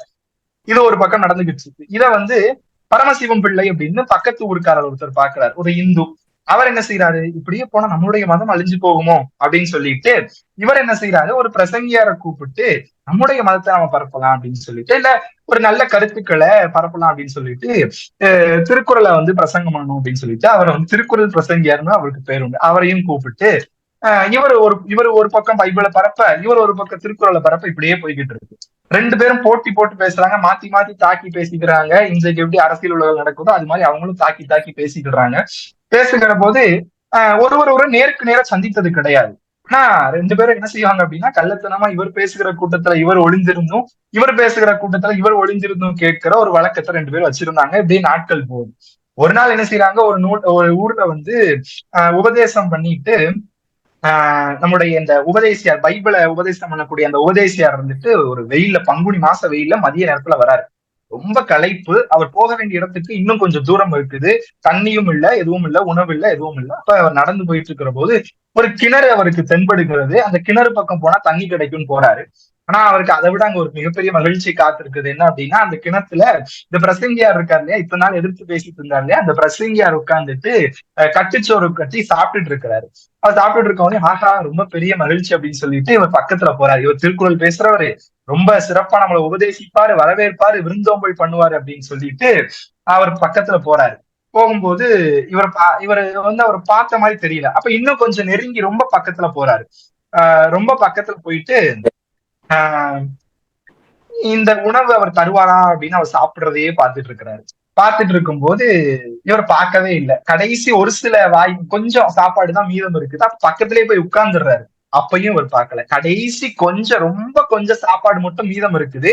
அப்ப அவர் சொல்றாரு, இவர் திருக்குறள் பேசுறவர், அப்ப நம்ம ஒரு திருக்குறளை சொல்லி இவரை மயக்கிடலாம் அப்படின்னு சொல்லிட்டு, விருந்து புறத்ததா தானுண்டாள் சாவா மருந்தினும் வேண்டற்பாற் சன்று அப்படின்னு நமக்கு எல்லோருக்கும் தெரிந்த அது என்னது, அமுதமே ஆயினும் விருந்தினர்கள் வந்தால் அவருக்கு கொடுத்துதான் சாப்பிடணும் அப்படிங்கிற ஒரு குறளம்சத்தோட இருக்கக்கூடிய அந்த குறளை சொல்லி, சரி இது சொன்னா இவர் வந்து திருக்குறளை பேசக்கூடியவர் நமக்கு சாப்பாடு தருவாருன்னு இந்த திருக்குறளை சொல்றாரு. அவர் என்ன செய்யறாரு தெரியுமா, கடைசி இருந்த அந்த ஒரு வாய் சாப்பாட்டையும் வாயில எடுத்து போட்டுட்டு துண்டை எடுத்து உதறி அதுல ஒரே ஒரு பருக்க இருந்திருக்கு, அந்த ஒரு பருக்கையை தந்து திணைத்துணை நன்றி செய்யணும் பனைத்துணையா கொள்வர் பயன்தெரிவார் அப்படின்ட்டாரு. ஆக இவரே ஒரு திருக்குறளை சொல்லி சாப்பாடு வாங்கிடலாங்கிறாரு, இவர் இன்னொரு திருக்குறளை சொல்லி ஒரு பருக்க சோறு கொடுத்தாலும் அது பெரிய விஷயம் தான், இவரு ஒரு திருக்குறளை சொல்லி முடிச்சுட்டாரு. சரி, இது இதுக்கு அடுத்து ஒரு மாதம் இப்படியே போகுது. இப்ப என்ன நடக்குதுன்னா, இந்த திருக்குறளை பரப்பக்கூடிய பிரசங்கியார் ஒரு நாள் களைப்பா இருக்கிறாரு, இந்த உபதேசியார் ஒரு இடத்துல உட்கார்ந்து கட்டுச்சோறு சாப்பிட்டுட்டு இருக்கிறாரு. இப்ப இவர் வராரு. வரும்போது சரி ரைட், அன்னைக்கு நமக்கு கொடுக்க இருந்தாலும் இவர் வந்து பைபிளை பேசக்கூடியவர், ரொம்ப நியாயமா இருப்பாரு, நம்ம உதவி செய்யறதுனால அவர் உதவி செய்வாரு அப்படின்னு சொல்லிட்டு இவர் பக்கத்துல போறாரு. அதே மாதிரி அவரும் கண்டுக்கல. இப்ப அவருடைய அந்த ஒரு யுக்தியையே பயன்படுத்தி வசனங்களை சொல்லலாம் அப்படின்னு சொல்லிட்டு அவர் பக்கத்துல போய் உட்கார்ந்துட்டு என்ன சொல்றாரு அப்படின்னா, தன்னை போல் பிறரையும் நேசிப்பாயாக, ரொம்ப பிரபலமான வசனம் பைபிள்ல. அப்ப அதை சொல்றாரு. இது சொன்னா இந்த பைபிள சொல்லக்கூடிய இந்த உபதேசியார் வந்து அவனுக்கு சாப்பாடு கொடுத்துவாருன்னு சொல்லிட்டு தன்னை போல் பிறரையும் நேசிப்பாயா அப்படின்னு சொன்னோடனே அவர் அதுக்கு பதில் ஒரு பைபிள் வசனம் சொல்லியிருக்காரு, பிறர் பொருளை இச்சையாது இருப்பாயாக அப்படின்ட்டு அவர் எந்திரிச்சு போயிட்டாரு.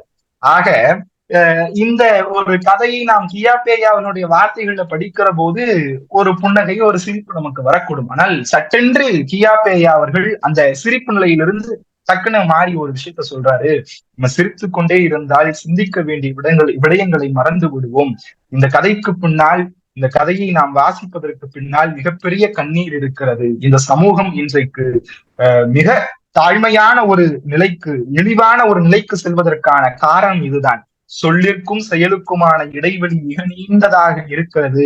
அதை இந்த சமூகம் குறைத்து சொல்லும் செயலும் ஒரே மாதிரி இருக்கிற வகையில் செயல்பட்டு இலக்கியங்களை படித்தோமேயானால் நம்மை விட ஒரு மிகச்சிறந்த சமூகம் வேறு எந்த ஒரு மண்ணிலும், இந்த பூமி பந்தில் வேறு எந்த ஒரு இடத்திலும் உருவாகி விடாது என்பதை அவர் சொல்லி அந்த கட்டுரையிலே ஒரு சில திருக்குறள்களை மட்டும் சொல்கிறார். கற்க கசடர கற்பவை கற்றபின் நிற்க அதற்கு தக என்கிற அந்த கனமான திருக்குறளை அவர் அடிக்கோடிட்டு அந்த கட்டுரையை நிறைவு செய்கிறார். நண்பர்களே, இப்படி சொல்லி நான் நிறைவு செய்கிறேன். இன்னும் இந்த திருக்குறள் கட்டுரைகள் என்கிற நூலிலே இன்னும் பேசப்படாத ஒரு 6 கட்டுரைகள் இருக்கு. அதை தொடர்ந்து நேரமின்மையால் இந்த 4-5 கட்டுரைகளோடு நான் நிறைவு செய்து கொள்கிறேன். பெரியோர்களும் நண்பர்களும் இணைந்திருக்கக்கூடிய மற்ற தோழமைகளும் இந்த அற்புதமான நயமான நாணயமான இந்த நூலை நான் வாசித்து பயனுற்று இந்த வள்ளுவத்தை தெளிவாக கற்றுணர்ந்து இன்னும் பல்வேறு உயரங்களை நம்முடைய சமூகம் அடைய வேண்டும். இந்த நூலில கடைசியில ஒரு செய்தி அவர் சொல்லியிருப்பார். மறைமொழிங்கிற தலைப்புல ஒரு கட்டுரை இருக்கும், அது மிக நீண்ட கட்டுரை, ஆனால் ஒரு வரி இதுல சொல்லி செய்கிறேன். என்ன அப்படின்னா, இந்த மறைமொழி அப்படிங்கிறதுல அவர் சொல்வாரு, பல்வேறு நபர்கள் பல்வேறு மறைமொழியை பயன்படுத்துவாங்க. வியாபாரிகள் ஒரு வகையான மறைமொழி, அவங்களுக்குள்ளேயே புரியுற மாதிரி, அந்த நம்ம ஆங்கிலத்துல ரொம்ப எளிமையா சொன்னா சைன் லாங்குவேஜ்னு சொல்லுவோம் இல்லையா, அது மாதிரி ஒரு மறைமொழி எல்லாரும் பயன்படுத்துவாங்க, பரிபாஷை. நம்ம தமிழறிஞர்கள் ஒரு பரிபாஷையை பயன்படுத்துவோம், ஒரு மறைமொழியை பயன்படுத்துவோம்னு சொல்லிட்டு இந்த திருக்குறளினுடைய அதிகார எண்கள் எல்லாம் இருக்கிறது அல்லவா. அதாவது இப்ப எடுத்துக்காட்டுக்கு நான் என்ன சொல்லலாம் அப்படின்னா, எந்தெந்த அதிகாரங்களை சொல்லலாம். ஒரு 8வது அதிகாரம் அன்புடைமைன்னு வைத்துக் கொள்ளலாம். அந்த அன்புடைமைய 8ங்கிற எண், அதான் 8வது அதிகாரம், அதை நிலைநிறுத்திக் கொள்ளுங்கள். 9 விருந்தோம்பல்னு வச்சுக்கலாம். 10 இனியவை கூறல், 11 செய்நன்றி அறிதல். அப்ப அந்த அதிகாரங்களுடைய பெயரையும் அவற்றினுடைய எண்களையும் நினைவில் வைத்துக் கொள்ளுங்கள். 8 அன்புடைமை, 9 விருந்தோம்பல், 10 இனியவை கூறல், 11 செய்நன்றி அறிதல். ஆக இதை 4 வைத்துக் கொள்ளுங்கள். இப்போது நான் இப்படி சொல்கிறேன். வள்ளுவர் குரல் குடும்பம் சார்ந்த பெருமக்களே, பெரியோர்களே, உறவுகளே, நீங்கள் என்னை 8ஓடு அணுகி 9ஓடு உபசரித்து 10ஆய் சொல்லி என்னை உவகையடைய செய்திருக்கிறீர்கள். உங்களுக்கு நான் 11ஓடு தலை தாழ்ந்து வணங்கி விடைபெறுகிறேன். வாழ்க வள்ளுவம், வாழ்க வள்ளுவர் குரல் குடும்பம். நல்ல வாய்ப்பிற்கு நன்றி, வணக்கம்.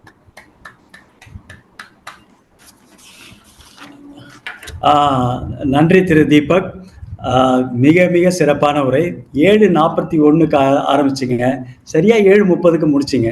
ஒரு இதுல தொய்வு ஒரு இடத்துலயும் இல்லாம ரொம்ப தெளிவா ஆற்றொழுக்காக ரொம்ப சிந்தனை ஓட்டத்தோடும் சிரிக்கவும் சிந்திக்கவும் ரொம்ப இந்த உங்களுடைய இதுல பொருள் பொதிந்து திரு கியாபே அவர்களுடைய 11 கட்டுரைகளை சிறந்த 4 கட்டுரைகளை எல்லாமே சிறந்த கட்டுரைகள், அதுலேருந்து ஒரு 4-5 கட்டுரைகளை எடுத்து ரொம்ப அருமையா சொன்னீங்க. மனதுல பதிகிற மாதிரி பொறுமையா நிறுத்தி நிதானமா சொன்னீங்க. உங்களுடைய கருத்துக்களை அடுத்தது நாம வர கலந்துரையாடல் நம்ம பேச போறோம். இதுக்கு அடுத்ததாக மருத்துவர் திருமதி மணிமேகலை கண்ணன் திரு கியாபே விஸ்வநாதன் ஐயருடைய திருமகள் அவர்கள் பற்றி கியாபே அவர்களுடைய நினைவலைகளை நாம் இப்ப பகிர்ந்துக்க போறாங்க. அவர்களை நம்முடன் அவர்களுடைய நினைவுகளை பகிர்ந்து கொள்ள அன்புடன் அழைக்கிறேன். வருக அம்மா. வணக்கம் ஐயா. தம்பி தீபக்கு என்னுடைய மனமார்ந்த வாழ்த்துக்கள். மிக சிறப்பாக, ரொம்ப ரொம்ப ரொம்ப சிறப்பா இருந்தது. ரசித்து கேட்டேன் நானு. வலைத்தமிழ், கற்க கசடர, நவில்தொரு நூல்லையும் இந்த 3 அமைப்புகளுமே ஒரு மாபெரும் முயற்சியில இணைஞ்சிருக்காங்க. மாபெரும் முயற்சி. அந்த இணைந்து இருந்து அவங்க செயல்பட்டதுல ஓரளவு வெற்றியும் கண்டிருக்காங்க. 75 கூட்டங்கள் இதுவரையில நடத்தி முடிச்சு இது 76வது கூட்டம். அதுல இன்றைய மாணவர்களையும் இளைஞர்களையும் ஒரு அறவழியில ஈடுபடுத்துறேங்கிறது எடுத்துக்கொண்ட முயற்சி மிகவும் பாராட்டுதற்குரியது. இந்த முயற்சியில இன்னும் மேலும் நீங்கள் பல சாதனைகள் படைக்க இருக்கிறீங்க. அதற்கு என்னுடைய இந்த அமைப்புக்கு முதல்ல என்னுடைய 3 அமைப்புகளுக்கும் வாழ்த்துக்கள். தம்பி தீபக் ரொம்ப அருமையா பேசினாரு. அதுலயும் அந்த கோயில்பட்டி சாத்தூர்ல இருந்து அவர் இவ்வளவு அழகா அருமையா அந்த மண்ணை பத்தி சொல்லும் போது எங்க அப்பா போய் கால் மிதிச்ச மண்ணுன்னு சொல்லையில உண்மையில நான் ரொம்ப உணர்ச்சி வசப்பட்டேன். அதையும் தாண்டி அந்த நிகழ்ச்சி கியாபே நினைவேலைகளை பத்தி நான் பேசுறதுக்கு முன்னா அவர் தொடங்கி வச்சுட்டார் பாருங்க. எப்படி அவருடைய பயணத்துல ஒரு கூட்டத்துக்கு வரேன்னு சொல்லிட்டு வழியில இருக்கிறவங்களை சந்திக்கிறேன்னு சொல்லிட்டு அந்த கூட்டம் நடக்க முடியாம போய் அதை தள்ளி வச்சோ ஒத்தி வச்சோ அதை நடக்க இயலாத நேரத்துல அந்த பயணம் தேவையில்லாதது. மற்றவங்கன்னா போக மாட்டாங்க. ஆனா அவரு சந்திக்க வேண்டியவர்கள் அந்த நேரத்துல நமக்காக காத்திருந்து திரும்பி போக கூடாதுங்கிற அந்த வார்த்தை, அதாவது சொல்லும் செயலும். அந்த சொல்லும் செயலும் பத்தி தம்பி சொன்னாரு இல்லைங்களா? முத்தமிழ் காவலர் சொல்றதான் செய்வாரு, செய்யறதான் சொல்லுவாருங்கிறதுக்கு அந்த நிகழ்ச்சியை தம்பியே ஒரு சான்றா சொன்னாரு. அது ரொம்ப உண்மையானது. அது எனக்கு தந்தை வாயில நான் பல தடவை கேட்டது. எங்க வீட்டுல நாங்கெல்லாம் கேட்டோம், அது போக வேண்டிய அவசியம் இல்லையேன்னு. ஆனா அவர் ஒவ்வொரு புகைவண்டி நிலையத்திலையும் சந்திக்க வேண்டியவர்களை எல்லாம் சந்திச்சுட்டு கூட்டத்துக்கு போகாம திரும்பி ஊர் சேர்ந்ததுங்கிறது சாதாரணமா எல்லாரும் செய்யக்கூடிய செயல் இல்லை இல்லையா? அது ஒரு தனித்துவம் மிக்க செயல் தான் அப்படிங்கிறத தம்பி சுட்டி காட்டினது எனக்கு ரொம்ப மகிழ்ச்சியா இருந்தது. நினைவலைகள்ல சொல்ற மாதிரி இதுல நான் ஒரு செய்தி இன்னைக்கு கியாபே நினைவலைகள்ங்கிறதுல நான் குறிப்பிட விரும்புறேன். காரணம் என்னன்னா, இந்த அழைப்புதழ் நம்ம வலை இதுல குறிப்பு அனுப்பிச்சிருக்கோம் இல்லைங்களா, புலனத்துல எல்லாம். அதுல எல்லாமே கியாபே மணிமேகலை கண்ணன் கியாபே அப்படின்னு தான் போட்டிருக்காங்க. ஆனா கியாபே இந்த விஸ்வநாதம்ங்கிறது பேரே சுருங்கி கியாபே ஆயிடுச்சு. இந்த கியாபேக்கு ஒரு சிறப்பு உண்டு. அது அந்த நிலைவரைகள்ல அதையே சொல்லலாம்னு நினைக்கிறேன், பொருத்தமா இருக்கும். கி ஆ பே இந்த முன்னெழுத்துக்களுக்கு ஒரு வரலாறு உண்டு. என்னன்னா, கேட்டா எல்லாம் ஆச்சரியப்படுவாங்க. கிருஷ்ணம்மாள் ஆறுமுகம் பெரியண்ண பிள்ளைங்கிறது. ஏன்னா எங்க அப்பாவுடைய தாத்தா அவர் தான் ஆறுமுகம் பிள்ளை. அவர் தன்னுடைய மனைவி பெயரை தனக்கு முன்னால வச்சிருந்தாரு. அந்த காலத்திலேயே மனைவிக்கு ஒரு பெண்மைக்கு முக்கியத்துவம் கொடுத்து, உங்க பேர் என்னன்னா கிருஷ்ணம்மாள் ஆறுமுகம்னு சொல்லுவார் அவரு. இப்படி அந்த கிருஷ்ணம்மாள் ஆறுமுகம் பெரியண்ண பிள்ளை அப்படிங்கிறது தான் அந்த கியாபேவோட சுருக்கம். இது நிறைய பேருக்கு தெரியாது. இது என் தந்தை வாயிலாக அவர் பல கூட்டங்கள்ல சொன்னது. கியாபேவினுடைய முன்னெழுத்தின் சுருக்கம் 1. இது அதுதான் இன்னைக்கு கியாபேங்கிற பேர் நிலைச்சு நின்னு போச்சுங்கிறதுக்காக சொல்றேன். அந்த கியாபே பி வரல, ஆனா கியாபேங்கிற பேர் நிலைச்சு போச்சு. அதனுடைய சுருக்கம் இதுதான். ஒண்ணு. ரெண்டாவது செய்தி என்னன்னா, கியாப்பே விசுவநாதம் ஆகிய என் தந்தை 16வது கடைசி பிள்ளை, கடைக்குட்டி.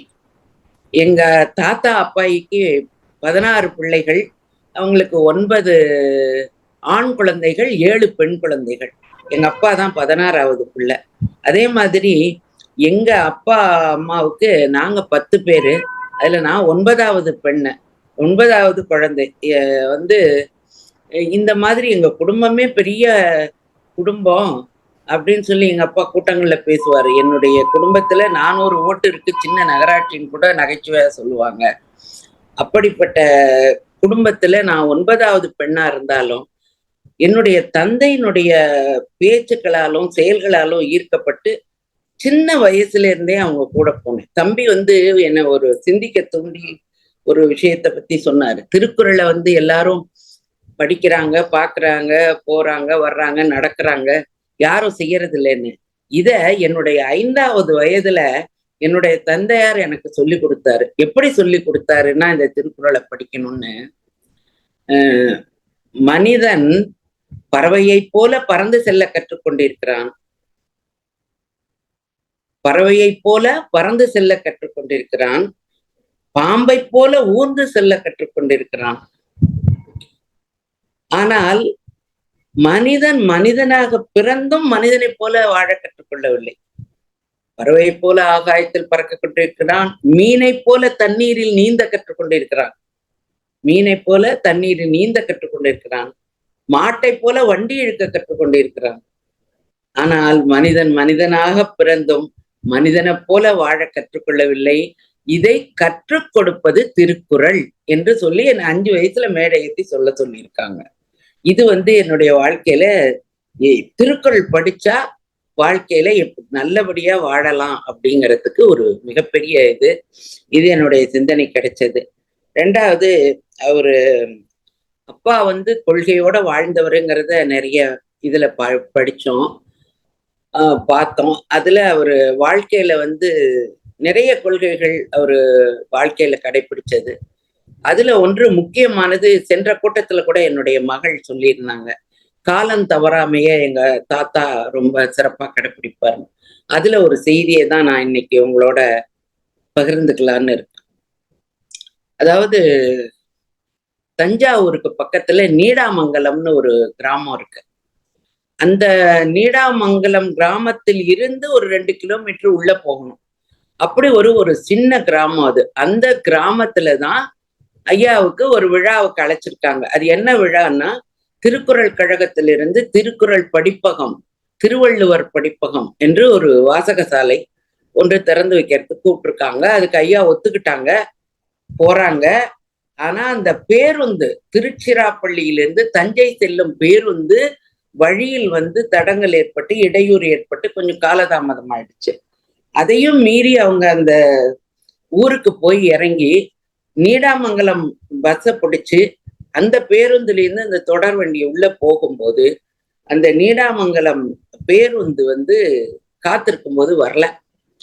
அப்ப ஐயாவுக்கு துடிப்பு, அவருடைய உடல் மனம் எல்லாம் துடிக்குது. காலத்தோட போய் சேரணுமே, இப்ப என்ன பண்ணுவது, இணைப்பு பேருந்து கிடைக்கலையே அப்படின்னு சொல்லி கேட்கும்போது அங்க ஒரு பெரியவர் இருந்திருக்காரு. அவரை கூப்பிட்டு, ஐயா நான் இப்ப அவசரமா கூட்டத்துக்கு போகணும், கொஞ்சம் சொல்லுங்களேன், என்ன எப்படி நான் போய் உடனே போயாகணும், என்ன ஒரு அரை மணி நேரத்துக்குள்ள நான் போய் சேரணுமேன்னு. ஐயா, நீடாமங்கலத்துக்கு போற பஸ் வர 3/4 மணி நேரத்துக்கு மேல ஆகும், நீங்க அரை மணி நேரத்துக்குள்ள போக முடியாது அப்படின்னு. அப்படின்னா நான் என்ன செய்யணும், போய் தானே ஆகணும் அப்படின்னோடனே, நீங்க கவலைப்படாதீங்க, அவ்வளவுதானே, உங்க துடிப்பை பார்த்தா எனக்கே பாவமா இருக்கு, இருங்கன்னு சொல்லிட்டு டே தம்பின்னு கை தட்டினோன்னு ஒரு பையன் வந்தான். அவனை கூப்பிட்டான், நீ சைக்கிள் வச்சிருக்கல, ஆமா, இந்த சைக்கிள்ல ஐயாவை ஏத்தி கொண்டு போய் கூட்டம் நடக்கிற இடத்துல விட்டுரு, ஒரு 2 கிலோமீட்டர் தான் சைக்கிள்ல, சீக்கிரம் போயிடலாம், அரை மணி நேரத்துக்குள்ள ஐயா கூட்டத்துக்கு போயிடுவாரு அப்படின்னு சொன்ன உடனே அப்பாவுக்கு ரொம்ப மகிழ்ச்சி. உடனே அந்த பையனும் சைக்கிளை கொண்டு வந்திருக்கான். அப்பொழுது என் தந்தைக்கு வயது 86. 86 வயதுல அந்த அப்படி கூட்டங்களுக்கு போறாரு. அப்ப 86 வயசுல அந்த பையன் சைக்கிளை ஓட்டிட்டு வரான். அதுல அப்பா பின்னால உட்காந்துருக்காரு, அந்த பையன் ஓட்டிட்டு போறான். சிறிது தூரம் போன உடனேயே ஒரு தரப்பாலம் வருது. அந்த தரப்பாலத்துக்கு எதிர்த்தாப்புல பாத்தீங்கன்னா மிகப்பெரிய எரும மாட்டு கூட்டம் சேர்ந்தாப்புல வருது. வந்த உடனே அப்பா, ஐயோ இதனா எரும மாட்டு கூட்டம் வருதேப்பா தம்பி அப்படின்னு கூப்பிட, இல்ல பயப்படாதீங்க நான் பாத்துக்கிறேன்னு சொன்னவன் அப்படியே கொண்டு போய் இந்த எரும மாட்டு கூட்டத்துக்கு நடுவுல விட்டு கீழே விழுந்து அந்த சைக்கிள் பெடல்னு சொல்லுவோம், அதுல ஒரு கம்பி இருக்கும், அது அப்பாவோட கால்ல குத்தி ரத்தம் கொட்டுது. இவருக்கு பார்த்த உடனே அங்கவஸ்திரம் அணிஞ்சிருப்பாரு அப்பா. உடனே அந்த அங்கவஸ்திரம் எடுத்து கிழிச்சு அந்த கால்ல அந்த ரத்தத்துக்கு கட்டை போட்டுக்கிட்டு, என்ன தம்பி இப்படி பண்ணிட்டியே, தரப்பாலம் நீ ஏறும்போது நான் கேட்டனே கொஞ்சம் நிறுத்துப்பா அப்படின்னு. இல்ல நம்ம போயிடலான்ட்டு இப்படி எரும மாட்டு கூட்டத்துக்கு நடுவுல விட்டுட்டியப்பா அப்படின்னோடனே, ஆமாங்க ஆனா பிரேக் பிடிக்கல, நான் என்ன செய்யறது அப்படின்னு. சரி பிரேக் பிடிக்காத வண்டியில இனி பயணம் செஞ்சு உன் பின்னால உட்கார்றது எனக்கு இது, நான் ஒண்ணு செய்யறேன், உன்னை நம்பி இனிமே உன் வண்டியில பயணம் செய்ய முடியாது, நீ பின்னால உட்காரு நான் வண்டி ஓட்டுறேன்னு அந்த பையனை பின்னால உட்கார வச்சு அப்பா 86 வயதுல அந்த 2 கிலோமீட்டரும் சைக்கிள் ஓட்டிக்கிட்டு போய் சரியான நேரத்துல அந்த நிகழ்ச்சி நடக்கிற இடத்துல போய் இறங்கி அந்த பையனை போயிட்டு வாப்பா ரொம்ப நன்றின்னு சொல்லிட்டு உள்ள போனாராம். காலில் கட்டு இருக்கு. எல்லாரும் ஐயா ஐயா என்ன காலில் கட்டுனாங்களாம். அதெல்லாம் ஒன்றும் இல்லை, நான் பாருங்க மணியை பாருங்க, இன்னும் நீங்க உங்க கூட்டம் தொடங்க 5 மணித்துளிகள் இருக்கு, நான் முன்னால வந்துட்டேன், நீங்க கூட்டத்தை ஆரம்பிக்கலான்னு சொன்னாராம். அதன் பிறகு ஒரு வாரம் கழிச்சு, ஒரு வாரம் கூட இருக்காது, ஒரு 2-3 நாள் கழிச்சு நான் அப்ப சென்னையில இருந்தேன், அப்பா வந்திருந்தாங்க. அப்ப நான் கேட்டேன், அப்பா என்னங்கப்பா காலில் கட்டுன்னு. நல்லா ஆழமா அந்த இரும்பு கம்பி குத்தி அவரு அதை கட்டு போட்டிருந்தாரு. அப்ப நான் கேட்டேன், அப்பா என்னங்கப்பா காலில் கட்டுன்னு. அப்ப சொன்னாரு, காலம் தவறாமையே நான் கடைப்பிடிச்சதுக்கு எனக்கு கிடைச்ச பரிசுமா அது, ஆனா அப்படியும் நான் சரியான நேரத்துக்கு போய் சேர்ந்துட்டேன் அப்படின்னாரு. பாருங்க, உண்மையிலேயே என் கண்ணில் தண்ணி வந்தது. உண்மையா நான் சொல்றேன், அப்படி கூட மனிதர்கள் இருப்பார்களா அப்படிங்கிற ஒரு எண்ணம். இப்ப நான் அப்பாவுடைய இதை என்னுடைய மகள் நேத்து பேசும்போது கூட சில பேர் கேட்டாங்க அந்த கேள்வியை, இப்படி கூட மனிதர்கள் வாழ்ந்திருக்காங்களா, வாழ முடியுமா அப்படின்னு. அப்படிதான் வாழ்ந்தவர்கள். அப்படி வாழ்ந்து வந்தவர் தான் என்னுடைய தந்தை. அதற்கு இன்னொரு செய்தியை சொன்னா நீங்க எல்லாம் இன்னும் இந்த காலத்துல அது எப்படி பார்க்கப்படுங்கிறதையும் நீங்க எல்லாம் சிந்திக்க ஆரம்பிச்சிருவீங்க. அது உண்மையா மக்கள் கிட்ட இது வரைக்கும் போய் சேராத ஒரு செய்தி. எங்களுடைய வீடு சென்னையில ஆழ்வார்பேட்டையில இருந்தது. என்னோட முகவரி 5 ஆழ்வார்பேட்டை தெரு. அப்பா சென்னைக்கு வரும்போதெல்லாம் என் வீட்டுல என் கூட தான் தங்குவாங்க. அப்ப எல்லா அமைச்சர்களும் அப்பாவை வந்து சந்திப்பாங்க. வீட்டுல எல்லாருமே வீட்டுக்கு வருவாங்க.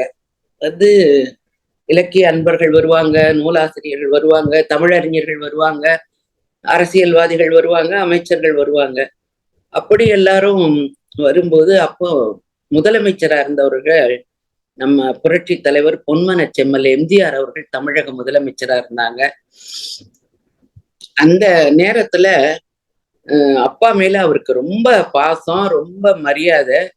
ஏன்னா அந்த தஞ்சை தமிழ் பல்கலைக்கழகம் வந்ததுக்கே அப்பா தான் காரணங்கிறது உங்களுக்கு எல்லாம் தெரியும்.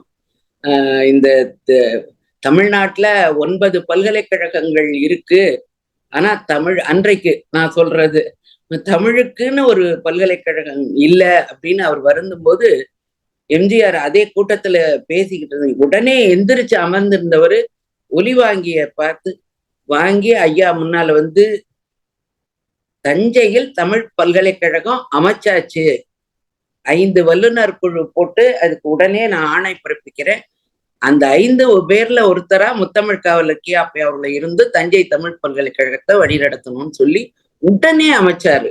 அந்த அளவுக்கு அப்பா மேல ஒரு மரியாதை உள்ள ஒரு முதல்வரா இருந்தாரு. இதை ஏன் சொல்றேன்னா, இதுதான் தொடர்புடையது. என்னன்னா, அன்னைக்கு காலையில 6 மணி தான் இருக்கும், விடிய காலம் 6-6:30 மணிக்கு பெரிய கார் வந்து நின்னுது. நான் வந்து எட்டி பார்த்தோன்னா அமைச்சர், அன்றைக்கு அமைச்சரா இருந்தவர் வீட்டு வசதி வாரியத்துறை அமைச்சர்னு நினைக்கிறேன், ஆமா என்னுடைய நினைவு சரியா இருந்தா ராசாராம் ஐயா. ராஜாராம் அவர்கள் வீட்டு வசதி வாரியத்துறை அமைச்சரா இருந்தவர் கீழே இறங்கி வராரு. வந்த உடனே அப்பா கிட்ட சொல்றேன், அப்பா அப்பா அமைச்சர் வராருன்னு. என்ன காலங்காத்தால என்ன வேலை, எதுக்கு வராரு அமைச்சர் காலையில அப்படின்னாரு. தெரியலைங்கப்பா. சரி, பனியனோட இருந்தாங்க. சரி சட்டை எடு அப்படின்னாரு. எடுத்தாரு, போட்டாரு, தலையை அப்படி கையில கோதிக்கிட்டாரு, தயாராயிட்டாரு. 2 மணித்துளிகள்ல நாங்க மாடியில இருந்தோம். மாடிப்படி ஏறி அமைச்சர் வராரு மேல. வாங்க, வணக்கம், உட்காருங்க அப்படின்னாரு. உட்கார்ந்த உடனே, வணக்கம் ஐயா, என்ன செய்தி, காலையில ஏன் வந்தீங்கன்னா? ஐயா முதல்வர் உங்களை பார்த்துட்டு வர சொன்னாரு. அப்படியா, ரொம்ப மகிழ்ச்சி, என்ன செய்தினாரு. ஐயா அந்த நம்ம அரசாங்கத்துல 2 இடத்துல இப்போ நம்ம ஒரு ப்ராஜெக்ட் போட்டிருக்கோம் கட்டடம் கட்ட. ஒண்ணு ராயப்பேட்டையில பீட்டர்ஸ் ரோட்ல, ஒண்ணு கோடம்பாக்கத்துல டைரக்டர்ஸ் காலனில, 2 இடத்துலயும் வீட்டு வசதி வாரியத்துல நம்ம வீடு கட்டுறோம். இப்ப ஐயா முதலமைச்சர் எம்ஜிஆர் உங்ககிட்ட உங்களுக்கு 2 வீடு கொடுக்க சொல்லியிருக்காரு. அந்த 2 வீடும் பீட்டர்ஸ் ரோட்ல ஒண்ணு வேணுமா, கோடம்பாக்கத்துல ஒண்ணு வேணுமா, அப்படி 2ம் தனித்தனியாவா, இல்ல 2ம் ஒரே இடத்துல வேணுமா அப்படின்னு உங்களை கேட்டு வர சொன்னாரு. எங்க வேணும் அப்படி கேட்டு கொடுக்க சொன்னாருன்னு ஒண்ணு. எங்க அப்பா இப்படி கையை கட்டி உட்கார்ந்தவரு, நான் வீடு வேணும்னு அரசாங்கத்துக்கு விண்ணப்பிக்கலையே, நான் விண்ணப்பமே போடலையேப்பா தமிழக அரசுக்கு, எனக்கு வீட்டு வசதி வாரியத்துறையில வீடு ஒதுக்குங்கன்னு நான் விண்ணப்பம் போடலையே, எந்த அடிப்படையில உங்க முதலமைச்சர் உங்களை அனுப்பியிருக்காரு அப்படின்னு கேட்டேன். ஐயோ ஐயா நீங்க அப்படி சொல்லக்கூடாது, நீங்க விண்ணப்பிக்கல, முதலமைச்சர் விரும்புறாரு உங்களுக்கு கொடுக்கறதுக்கு, உங்களுக்கு அன்பளிப்பா கொடுக்குறாங்க, நீங்க உங்களுக்கு 2 வீடு ஒதுக்கிட்டாங்க, நீங்க அதை வாங்கிக்கணும் அப்படின்னு. உடனே அப்பாவுக்கு முகமே மாறி போச்சு. உடனே கேட்டாரு, ஏன்பா நான் என்ன வீடு வாசல் இல்லாம இருக்கேனா? அதாவது இந்த மாதிரி 2 இடத்துலயும் வேணுமான்னு கேட்டீங்களே, பெரிய அண்ணன் பிள்ளை எங்க அப்பா என்ன எங்களை வீடு வாசல் இல்லாம என்ன தெருவிலையா நிக்கிறேன் நான்? இப்போ உங்க தலைவர் எங்களுக்கு வீடு கொடுக்கறதுக்கு எனக்கு உங்க இது இல்லையா, அப்படியெல்லாம் நீங்க சொல்லக்கூடாது, அன்புக்காக தான் அப்படின்னு உடனே அப்பா எந்திரிச்சு நின்று, போய் உங்க தலைவர்கிட்ட சொல்லுங்க, உங்க அன்பு போதும்னாரு. அவர் அப்படியே காலில் விழுந்துட்டாருங்க. இது உண்மையான வார்த்தை. நீங்க என்கிட்ட சொல்லலாம், நான் போய் தலைவர்கிட்ட சொல்ல முடியாது, உங்க மகள் பேர்லயோ மகன் பேர்லயோ பேரப்பிள்ளை பொருளையோ வாங்கிக்கங்க ஐயா, எங்களுக்கு தயவு செய்து இது இப்படி நீங்க சொல்லக்கூடாது அப்படின்னு கேட்ட உடனே, அம்மா நீங்க சொல்லுங்கன்னாரு. ஐயோ நாங்கெல்லாம் பேசவே முடியாது அப்பாட்டன்ட்டோம். அப்ப எங்க அப்பா சொன்னாரு, எனக்கு 36 பேரப்பிள்ளைகள், 36 பேருக்கும் நான் சொத்து கொடுத்துருக்கேன், வீடு வாசலோட இருக்காங்க, அதனால யாருக்கும் என் மகளுக்கு வீடு இருக்கு, மகனுக்கு வீடு இருக்கு, யாருக்கும் தேவையில்லை, நீங்க போலாம், போயிட்டு வரலாம்னு சொல்லி எந்திரிச்சு கும்பிட்டு உள்ள போயிட்டாருங்க. இந்த நிகழ்ச்சி எனக்கு வாழ்க்கையில ஒரு பாடமா இருந்தது. இப்படி இலவசமா அடுத்தவர் பொருளுக்கு ஆசைப்படக்கூடாதுங்கிறது வேற, இப்படி ஒருத்தர் கொடுக்கறத வேண்டான்னு சொல்றதுக்கும் அந்த புறநானூற்றுல சொல்லுவா, ஈயன இறத்தல் இகழ்ந்தென்று அதன் எதிர் ஈயேன் என்றால் அதனினும் இகழ்ந்தென்று, கொள்ளென கொடுத்தல் உயர்ந்தென்று அதனினும் கொள்ளேன் என்றால் அதனினும் உயர்ந்தென்று புறநானூற்று பாடல் எப்படி வருமோ அதுக்கு எங்க அப்பா ஒரு உதாரணமா அன்னைக்கு சொன்ன நிகழ்ச்சி. இந்த 2 நிகழ்ச்சியும் என்னுடைய வாழ்க்கையில மறக்க முடியாது. இது போல எத்தனையோ நிகழ்ச்சிகள் எங்களுக்கு கூட இருந்து அவங்களோட பயணத்தப்ப எனக்கு கிடைச்சிருக்கு. இந்த வாய்ப்பை எனக்கு இந்த மாதிரி பல நிகழ்ச்சிகளை உங்களோட பகிர்ந்து கொள்றதுக்கு வாய்ப்பு கொடுத்த என்னுடைய அண்ணன் அவர்களுக்கு, சிஆர் அவர்களுக்கு என்னுடைய மனமார்ந்த நன்றியை சொல்லி, இந்த மிகச்சிறப்பாக நடத்தி வரும் இந்த அமைப்புக்கும் இதுல பங்கு பெற அத்தனை பேருக்கும் என்னுடைய வாழ்த்துக்களையும் நன்றியும் சொல்லி விடைபெறுகிறேன். நன்றி, வணக்கம். மிக்க நன்றி அம்மா, மிக்க நன்றி. ரொம்ப ரொம்ப சிறப்பா இருந்தது. 5 சிறப்பான கருத்துக்களை முத்து மாதிரி சொல்லியிருக்கீங்க.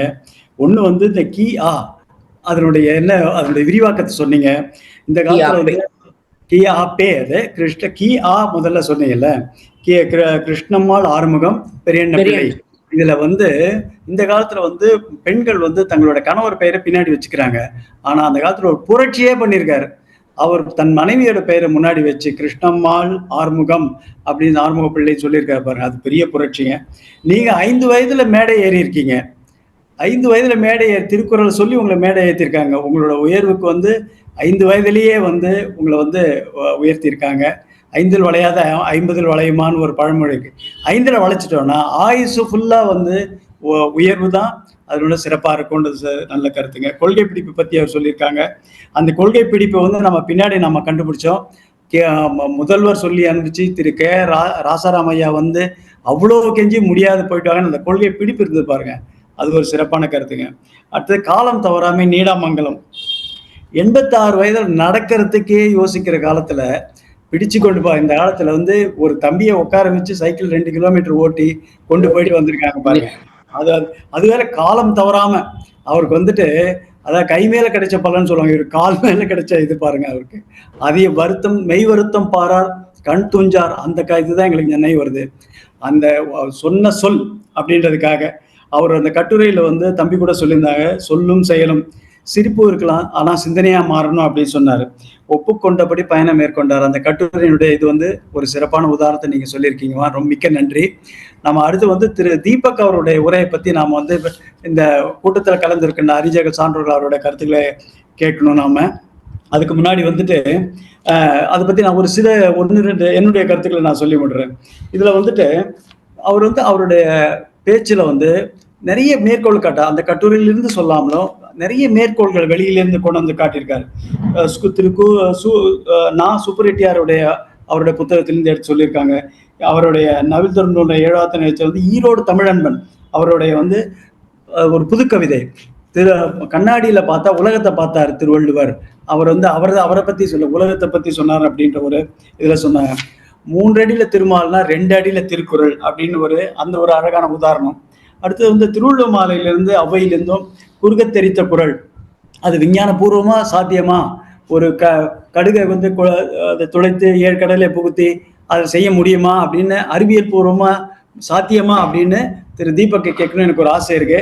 அவருக்கு ஒரு வாய்ப்பு கிடைக்கும் போது அவர் சொல்லட்டும். அதை அடுத்தது இதுல அவர் வந்து அவரோட 422வது குறள் அவர் தான் சொன்னாரு, கிரிப்டோல சொல்லணும் குறியீட்டா சொல்லணும். அதனால நான் அந்த குறளை சொல்லல. சென்ற இடத்தால் செலவிடாது திருவுரி நன்றின் பால் உயிர்வது அறிவு பத்தி சொல்லும் போது 422 அதுல விஞ்ஞானம் எந்த அளவுக்கு இருக்கு அப்படின்றத பத்தி நான் யோசனையா இருந்தேன்.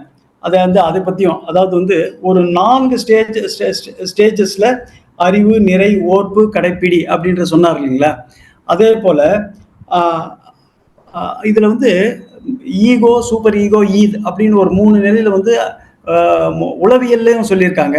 அதை பத்தி அதுல விஞ்ஞானமும் அதுல வருது அப்படின்றது என்னுடைய கருத்து. அதை அடுத்து வரும்போது நம்ம மற்றவங்களாம் பேசின பிறகு நம்ம பேசுவோம். 5 விரல் ஒரு பிரின்சிபல் சொன்னாங்க. ஒரு விரல் புரட்சி நம்ம கேள்விப்பட்டிருக்கோம், படத்திலாம் பார்த்திருக்கோம். இதுல 5 விரல்ல வந்து இந்த 2 வலது பக்கம் 2ம் இடது பக்கம் 2த்தினுடைய இதை வந்து நடுப்புற இந்த கல்லுண்ணாமை தான் வந்து அதுதான் அதுதான் வந்து அந்த குற்றங்களை கொண்டு செல்லுது. 81 குற்றங்களுக்கு கல் தான் ஆதாரமா இருக்கிறது அப்படின்ற ஒரு அருமையான கருத்தையும் சொல்லியிருக்காரு. அடுத்தது வந்து அந்த ஓமையை சொல்லும் போது கூட உயர்வானதை வச்சு சொல்லும் போது எந்த அளவுக்கு மோசமானது கல்லை வந்து அந்த இடத்துல மாத்திரம் வச்சு கல்லுன் உண்மை கூட அது வந்து மோசமானது அப்படின்னு அந்த உதாரணத்தை அருமையா சொல்லியிருக்காங்க. ரொம்ப சிறப்பான உரை தம்பி தீபக். அது வந்து உணர்வு பூர்வமா இருந்தது. ஒரு திருஞான சம்பந்தம் இருந்த இளம் வயதுல வந்து எவ்வளவு அறிவோடு இருந்தா அப்படின்றது வந்து எங்களுக்கு ரொம்ப இப்ப கண்ணு முன்னாடியே எங்களுக்கு தெரியுது. வாழ்த்துக்கள், வளரணும், மேன்மேலும் வளர வாழ்த்துக்கள். உங்களுக்கு நன்றி சொல்லோட உங்களுடைய பேராசிரியர்களுக்கு நாங்க ரொம்ப நன்றி சொல்லணும். தாமரை செல்வி அம்மா அவர்களுடைய வழிகாட்டுதல்ல நீங்களாம் வந்து அருமையான பயிர் வளர்ந்துட்டு இருக்கீங்க. சிறப்பா வரணும்னு வாழ்த்துக்கிறோம். பேராசிரியர் அம்மாவுக்கு எங்களோட நன்றிகளை தெரிவித்துக் கொள்கிறோம். இந்த உரைகளை பற்றி பேச அன்புடன் இந்த சான்றோர்களை அழைக்கிறேன். யாரும் கை உயர்த்திருக்காங்களா? முக்கியமா நண்பரும் வந்திருக்காரு கூட 2 பேரும். வருக வருக வருக வருக வருக வருக வணக்கம். வருக. 2 பேரும் உட்கார்ந்துருந்தோம், நடுவில் வெளியே போயிருந்தோம், கேட்டிருந்தோம். மிக மிக மிக சிறப்பாக தம்பி வந்து நீங்க சொன்னாப்புல எந்த குறிப்பும் இல்லாம ஒரு ஆவலுடன் ஒரு அதாவது அந்த முகத்துல ஒரு அவ்வளவு அதை சொல்லாடுவதற்கு அவ்வளவு ஆவலுடன் பெற்றது நிறைவையும் மகிழ்ச்சியும் அளிக்கிறது. அதுல வந்து ஐயாவுடைய இந்த கட்டுரைகள் சிலது படித்திருக்கிறேன். தம்பி அதை உள்வாங்கி எடுத்து நம்மளுக்கு விரும்புவது விதம் வந்து ரொம்ப சிறப்பு. தம்பிக்கு என்னுடைய வாழ்த்துகள். அதுதான். அப்புறம் அம்மா இந்த நேரம் தவறாமையை பத்தி நிறைய ஐயாவோட இதை பத்தி எல்லாம் சொன்னாங்க. அது உண்மையாவே அவ மிகப்பெரிய சில மரபான விடுமுறைகளை நாம் பின்பற்ற வேண்டும் என்று நினைக்கிறேன். நன்றி. திருநாவுக்கரசு. வணக்கம் வணக்கங்க ஐயா. அதான் அந்த பையன் பேசிட்டு இருக்கும்போது பார்த்தோம் நாங்க. அவரு என்ன ஒரு தலைப்புல பேசுறாங்க அப்படின்றது தெரியல. ஆனா என்ன ரொம்ப முக்கியமா இருந்துச்சுன்னா, ரொம்ப ஆர்வமா பேசிட்டு இருந்தார். அந்த அளவுக்கு ஒரு ஆர்வம் இருந்துச்சுன்னாவே அவர் எந்த ஒரு சப்ஜெக்ட்ல பேசுறாரோ அதுல இன்னும் ரொம்ப ஆழமா போறதுக்கு வாய்ப்பு இருக்கு. பிற்காலத்துல நல்லா வர்றதுக்கான வாய்ப்பும் இருக்குது. ஸோ இதன் மூலமா நிறைய பேர் உற்சாகப்படுவாங்க அப்படின்றதுனால அது ஒரு நல்ல விஷயம். நீங்க இதை தொடர்ச்சியா நடத்திட்டு இருக்கீங்க ஐயா, சிஆர் ஐயாவோட இதுல. அதனால எங்களுடைய வாழ்த்துக்களை தெரிவிச்சு ரொம்ப நன்றி. எனக்கு மகிழ்வு. போன வாரம் ஐயா வந்திருந்தாங்க. இந்த வாரம் எல்லாருமே வெள்ளிக்கிழமை நண்பர்கள் நம்மளோட சேர்ந்துக்கிறாங்க. ரொம்ப நன்றி. ரொம்ப ரொம்ப மகிழ்ச்சிங்க. ரொம்ப நன்றி. அடுத்தது பேராசிரியர் தாமரை செல்வி அம்மா இருக்கிறாங்களா?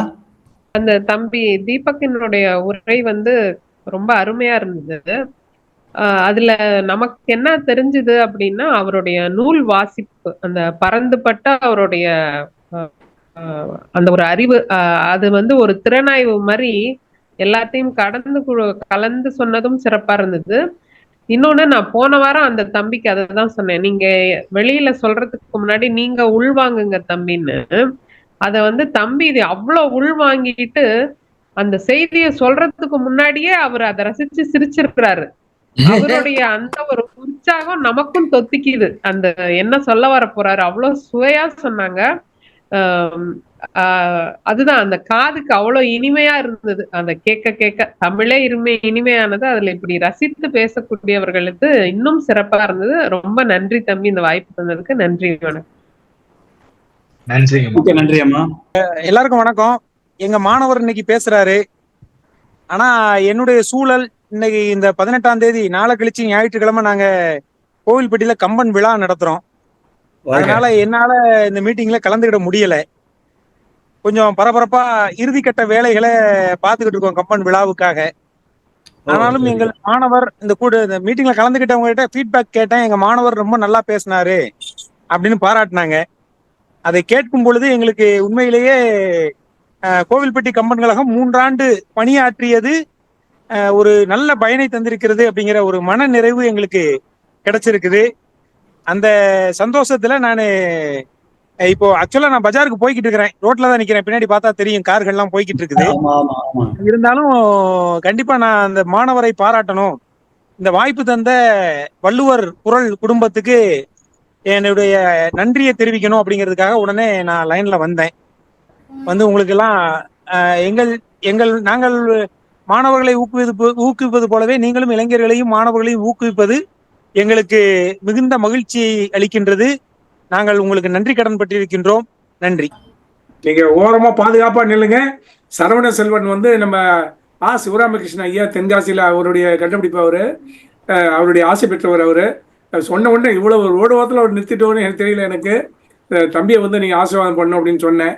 அது அவர் பண்ணார். அவரு அது ரொம்ப ரொம்ப நன்றி சரவண செல்வன். நன்றி. நன்றிங்க. திரு சக்கரபாணி ஐயா பேசுறீங்களா? அதாவது தங்கள் கருத்துக்களுக்கு சொல்றாங்க. முதலில் திரு தீபக் அவர்களுக்கு வாழ்த்துக்களும் பாராட்டுகளும். நல்ல தேர்ந்தெடுத்த பேச்சாளராக மிளிர்கிறீர்கள். இப்போது கம்பன் கழகங்கள் தேர்ந்தெடுத்தவர் என்பதை மீண்டும் நிரூபிக்கிறீர்கள். இந்த வாய்ப்பையும் நன்றாக பயன்படுத்தி எதிர்காலத்தில் இன்னும் நல்ல பேச்சாளராக மிளிர அனைவரின் சார்பாகவும் வாழ்த்துக்களும் பாராட்டுகளும். அழகா சொன்னீங்க. உங்களோட ஆங்கில கலப்பு இல்லாத சொல்லாடல், உங்கள் நடை, அந்த மித வேகம், வழங்கிய விதம் எல்லாமே அருமையாக, மிக அருமையாக இருந்தது.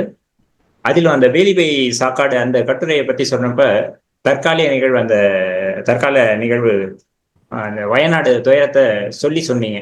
அதற்கான காரணத்தை சொல்றப்ப எங்களை போல சொற்பொழிவாளர்களுக்கும் அப்படின்றதையும் சொன்னீங்க. இதை சொல்றப்ப ஐயா, எங்க பேராசிரியர் ஐயா அரங்கராமலிங்க ஐயா சொல்லுவாங்க, இந்த மாதிரி இளைஞர்கள் நல்ல பேச்சாளர்னு சொன்னோன்னே அந்த புகழில் மயங்கி அவங்களுடைய உண்மையான அந்த பொருள் வாழ்க்கையை இழந்துடக்கூடாது. இப்பொழுது இன்னும் ஆழமாக படித்துவிட்டு 30-35 வயதுக்கு பிறகு மேடையை ஏறுங்கள் அப்படின்ற ஒரு அறிவுரையை சொல்லுவாங்க. நிச்சயமாக தமிழ் வாழ வைக்கும், அதில் சந்தேகம் இல்லை. இருப்பினும் அந்த விலங்கியல் துறையிலும் நீங்கள் சிறந்து விளங்கவும் அனைவரின் சார்பாகவும் வாழ்த்துக்களும். கல்லுண்ணாமையை பற்றி ரொம்ப அழகா சொன்னீங்க. அதாவது எல்லா கட்டுரையை பத்தி சொல்லாம தேர்ந்தெடுத்த கட்டுரையை எந்த விதத்துல சொல்லணுமோ அழகா சொன்னீங்க. அது அம்மையாரே பாராட்டிட்டாங்க, மணிமேகலை அம்மாவே பாராட்டினாங்க உங்களுடைய பேச்சு பற்றி. அதற்கு மேலும் நாங்கள் எதுவும் சொல்வதற்கு இல்லை. நன்றி. மீண்டும் ஒரு முறை பாராட்டு. அம்மையார் அவர்களுக்கும் எங்களது பணிவான வணக்கங்கள். நன்றி. நன்றி, ரொம்ப மகிழ்ச்சி. நன்றி. ரொம்ப சிறப்பாக நன்றி சக்கரபாணி ஐயாக்கு நன்றி. வேற யாரும் பேச விரும்புறீங்களா? இல்லைன்னா நம்ம இறுதியாக திரு சிஆர் ஐயா வந்து தன்னுடைய நிறைவுரையை அழைக்கிறேன். அனைவருக்கும் வணக்கம். நான் முழுசா நிகழ்ச்சியை கேட்டுட்டு தான் வந்தேன். ஒரு துணி கூட விடல. பயணத்துல இருந்து வந்து வீட்டுக்கு சேர்ந்துட்டேன். உண்மையில ரொம்ப ஒரு நிறைவான நிகழ்ச்சி. பெருந்திரளான மாணவர்கள் வந்து கலந்துட்டாங்க, இளைஞர்கள் கலந்துட்டாங்க. மகிழ்ச்சி முகத்திலேயே தெரியுது. இல்ல, பல்துறையை சேர்ந்தவங்களும் கலந்துட்டாங்க. ரொம்ப மகிழ்ச்சியா இருக்குது. வந்து மணிமேகலை அம்மா வந்து நான் காலைல நினைவூட்டல் செய்யறேன்னு சொல்லியிருந்தேன். இருந்தாலும் நினைவூட்டல் தேவையில்லை, நான் வந்துடுவேன் அப்படின்னாங்க. பட் ஏன்னா அது மறந்தே போயிட்டேன். நினைவூட்டல் சொன்னோம், நான் மறந்துட்டேன். ஆனா கரெக்டா அந்த 6:25 வந்து முன்னால வந்துட்டாங்க அவங்க. முதல்ல உங்களுக்கு நன்றி பாருது. ஏன்னா நீங்க இன்னைக்கு பகிர்ந்துகிட்ட அனுபவங்கள் வந்து இந்த, அதாவது ஐயா வந்து எழுதுறவர் கிடையாது, சொற்பொழிவாளர் கிடையாது, அவர் எழுத்தாளர் கிடையாது, அவர் செயலாளர். அவர் செயல் கரெக்டா அவர் சொன்னாரு. நம்ம சக்கரபாணி சொன்னாரு, எங்களை போன்ற சொற்பொழிவாளர்கள் ஒருபோதும் தீபக் வந்து சொற்பொழிவாளராக மாறணும் நான் விரும்பல. நான் உங்க அப்பா விரும்புறாரோ அல்லது கம்பெனிக்கார ஒரு முதல் தெரியல, சொற்பொழிவாளராக மாறணும்னு உங்க நோக்கம் இருக்கவே கூடாது. டாக்டர் பிரியா ராமச்சந்திரன், நான் அவங்கள சந்திச்சது இல்லை, பல மேடைகளில் பேசுறாங்க. தலை சிறந்த மருத்துவர் அவங்க. நம்ம சுப திருப்பதி தலை சிறந்த மூளை நரம்பியல் நிபுணர். இன்னைக்கு வந்து மிக இளவயதிலேயே வந்து அந்த மாஸ்டர்ஸ் பட்டம் வாங்கினவங்க, இதுல போய் ஜப்பான்ல போய் படிச்சவங்க. அவர் ஒருபோதும் நான் சொற்பொழிவாளர் மாறணும்னு விரும்பவே கிடையாது அவர். ஆனா மிகச்சிறந்த சொற்பொழிவாளர் அவர். துறை சார்ந்தும் சரி, இது சார்ந்தும் சரி, அவர் சிறந்த சொற்பொழிவாளர். நீங்க விலங்கியல் துறையில வந்து தடம் பதிக்கணும். வேணா விலங்கியல் ஒரு பாடமா எடுத்து நீங்க வந்து குடிமை பணியில தேர்ச்சி அடையணும். நீங்க தமிழை ஒரு பாடமா எடுத்து தேர்ச்சி அடையணும். பெரிய பணியில வரணும். சொற்பொழிவு யார் வேணாலும் ஆட்டிட்டு போயிடலாங்க. அது ஒன்றும் பெரிய விஷயமே கிடையாதுங்க. அது ஒரு ஐயா கம்பவரத்தை சொல்லிட்டே இருப்பாங்க, எல்லாம் ஒரு 100 பாட்டை வச்சுக்கிட்டு கதை ஓட்டிட்டு இருக்கோம், ஒரு 50 பாட்டை வச்சுக்கிட்டு கதை ஓட்டிட்டு இருக்கோம், இப்படிதான் ஓட்டிட்டு இருக்கோம். பாட்டை பல பேர் சொல்லவே மாட்டாங்க. அந்த காலத்துல தமிழறிஞர்கள் ஆயிரக்கணக்கான பாட்டை உள்ள போட்டு வச்சிருந்தாங்க. அதெல்லாம் வேற விஷயம். நம்ம இலக்கியங்கள் ஆழம் கால்பட்டு வாழ்க்கையில பெரும் வெற்றி பெறணுங்க. அதுல பொருளாலும் வந்து பெரிய வெற்றி அடையணுங்க. அது அந்த பொருளை வந்து சமூகத்துக்கு நான் பயந்து கொடுத்துட்டு போயிட்டே இருக்கணுங்க. அம்மா அந்த சொன்னதை பார்த்தீங்களா, அதை இத்தனை பேரை குழந்தைங்க, 36 பேரை குழந்தைங்க, எல்லாத்துக்கும் அவங்கவுங்களுக்கு என்ன வேணுமோ நான் சம்பாதிச்சு வச்சுட்டேன் அப்படின்ட்டு அது கூட இது ரெண்டையும் சேர்த்து வாங்கிக்கணும்னு சொல்லாம, வேண்டாம என்ன விழிச்செல்வம் ஈண்டில்லை யாண்டும் அது ஒப்பது இல்லை வள்ளுவர் சொல்றாரு. அந்த சொல்லும் செயலும் முன்னா இருக்கிறதுக்கு ஐயா எப்படி உதாரணமா இருக்காரு பாருங்க. ஒரு அமைச்சரே வந்து கேட்கும்போது, எனக்கு வேண்டாம்ப்பா, எனக்கு எதுக்குப்பா வேணும், எனக்கு இல்லையா, எனக்கு எங்களை அப்படியா வச்சிருக்காங்க. அந்த குணம் தான் வந்து இன்னைக்கு தமிழகத்துல ரொம்ப ரொம்ப தேவைங்க. அது அந்த பாயிண்ட் ரொம்ப அழகா சொன்னாங்க. அது மாதிரி அம்மா அது சொன்ன பாயிண்ட் ரொம்ப முக்கியம். நீங்களும் வந்து சக்கரபாணி சொன்னதை வந்து என்னடா அது எல்லாம் ஏத்தி சொன்னாங்களே, நம்ம இப்படி சொல்லிட்டாங்களேன்னு நினைக்காதீங்க. ஆனா எங்களை போன்ற பேச்சாளர்னு நீங்க பேச்சாளர் கூடத்துல உங்களுக்கு சேர்க்கணுங்கிற அவசியமே கிடையாதுங்க. பேச்சாளர்னு என்ன, கல்வியாளராக இருந்துட்டு பேச்சாளராக போங்க. நீங்க யார் வேணான்னு சொன்னாங்க? அதுதான் கல்வியாளர் தான் முதன்மையா இருக்கணும். நீங்க அதுதான் எங்களுடைய ஆசை. நல்ல உயர்ந்த பல்கலைக்கழகங்கள் இருக்குது. திருவாரூர்ல சென்ட்ரல் இன்ஸ்டியூட் இருக்குது. இன்னும் டெல்லியில போய் படிங்க. நீங்க உலகம் பூரா சுத்துங்க. நீங்க ஃபாரின் சர்வீஸ் சேருங்க. உலகத்துல போய் வேற எங்கெங்கெல்லாம் போய் தமிழை பரப்புங்க. அதனால வந்து அப்படி ஒரு நோக்கமா வாங்க நீங்க. சரிங்களா? அதுதான் என்னுடைய வேண்டுகோளுங்க. மற்றபடி நிகழ்ச்சி ரொம்ப சிறப்பா இருந்தது. சரவண செல்வன் தான் உங்களை வந்து இனம் கண்டு இந்த தம்பி அருள் டேவிட், நீங்க ரெண்டு பேர்த்தையும் அவர் தான் கொடுத்தாரு. அவருக்கு வந்து முதல்ல வந்து கம்பன் கழகங்கள் அம்மா சொல்லிட்டே இருப்பாங்க, இன்னும் நான் நிறைய மாணவர்களை தரேன், நீங்க நல்ல நோக்கமா எடுத்து நீங்க போயிட்டு இருக்கீங்க. ஏற்கனவே அம்மா வந்து 2-3 பேர் கொடுத்துருக்காங்க, எண் கொடுத்துருக்காங்க.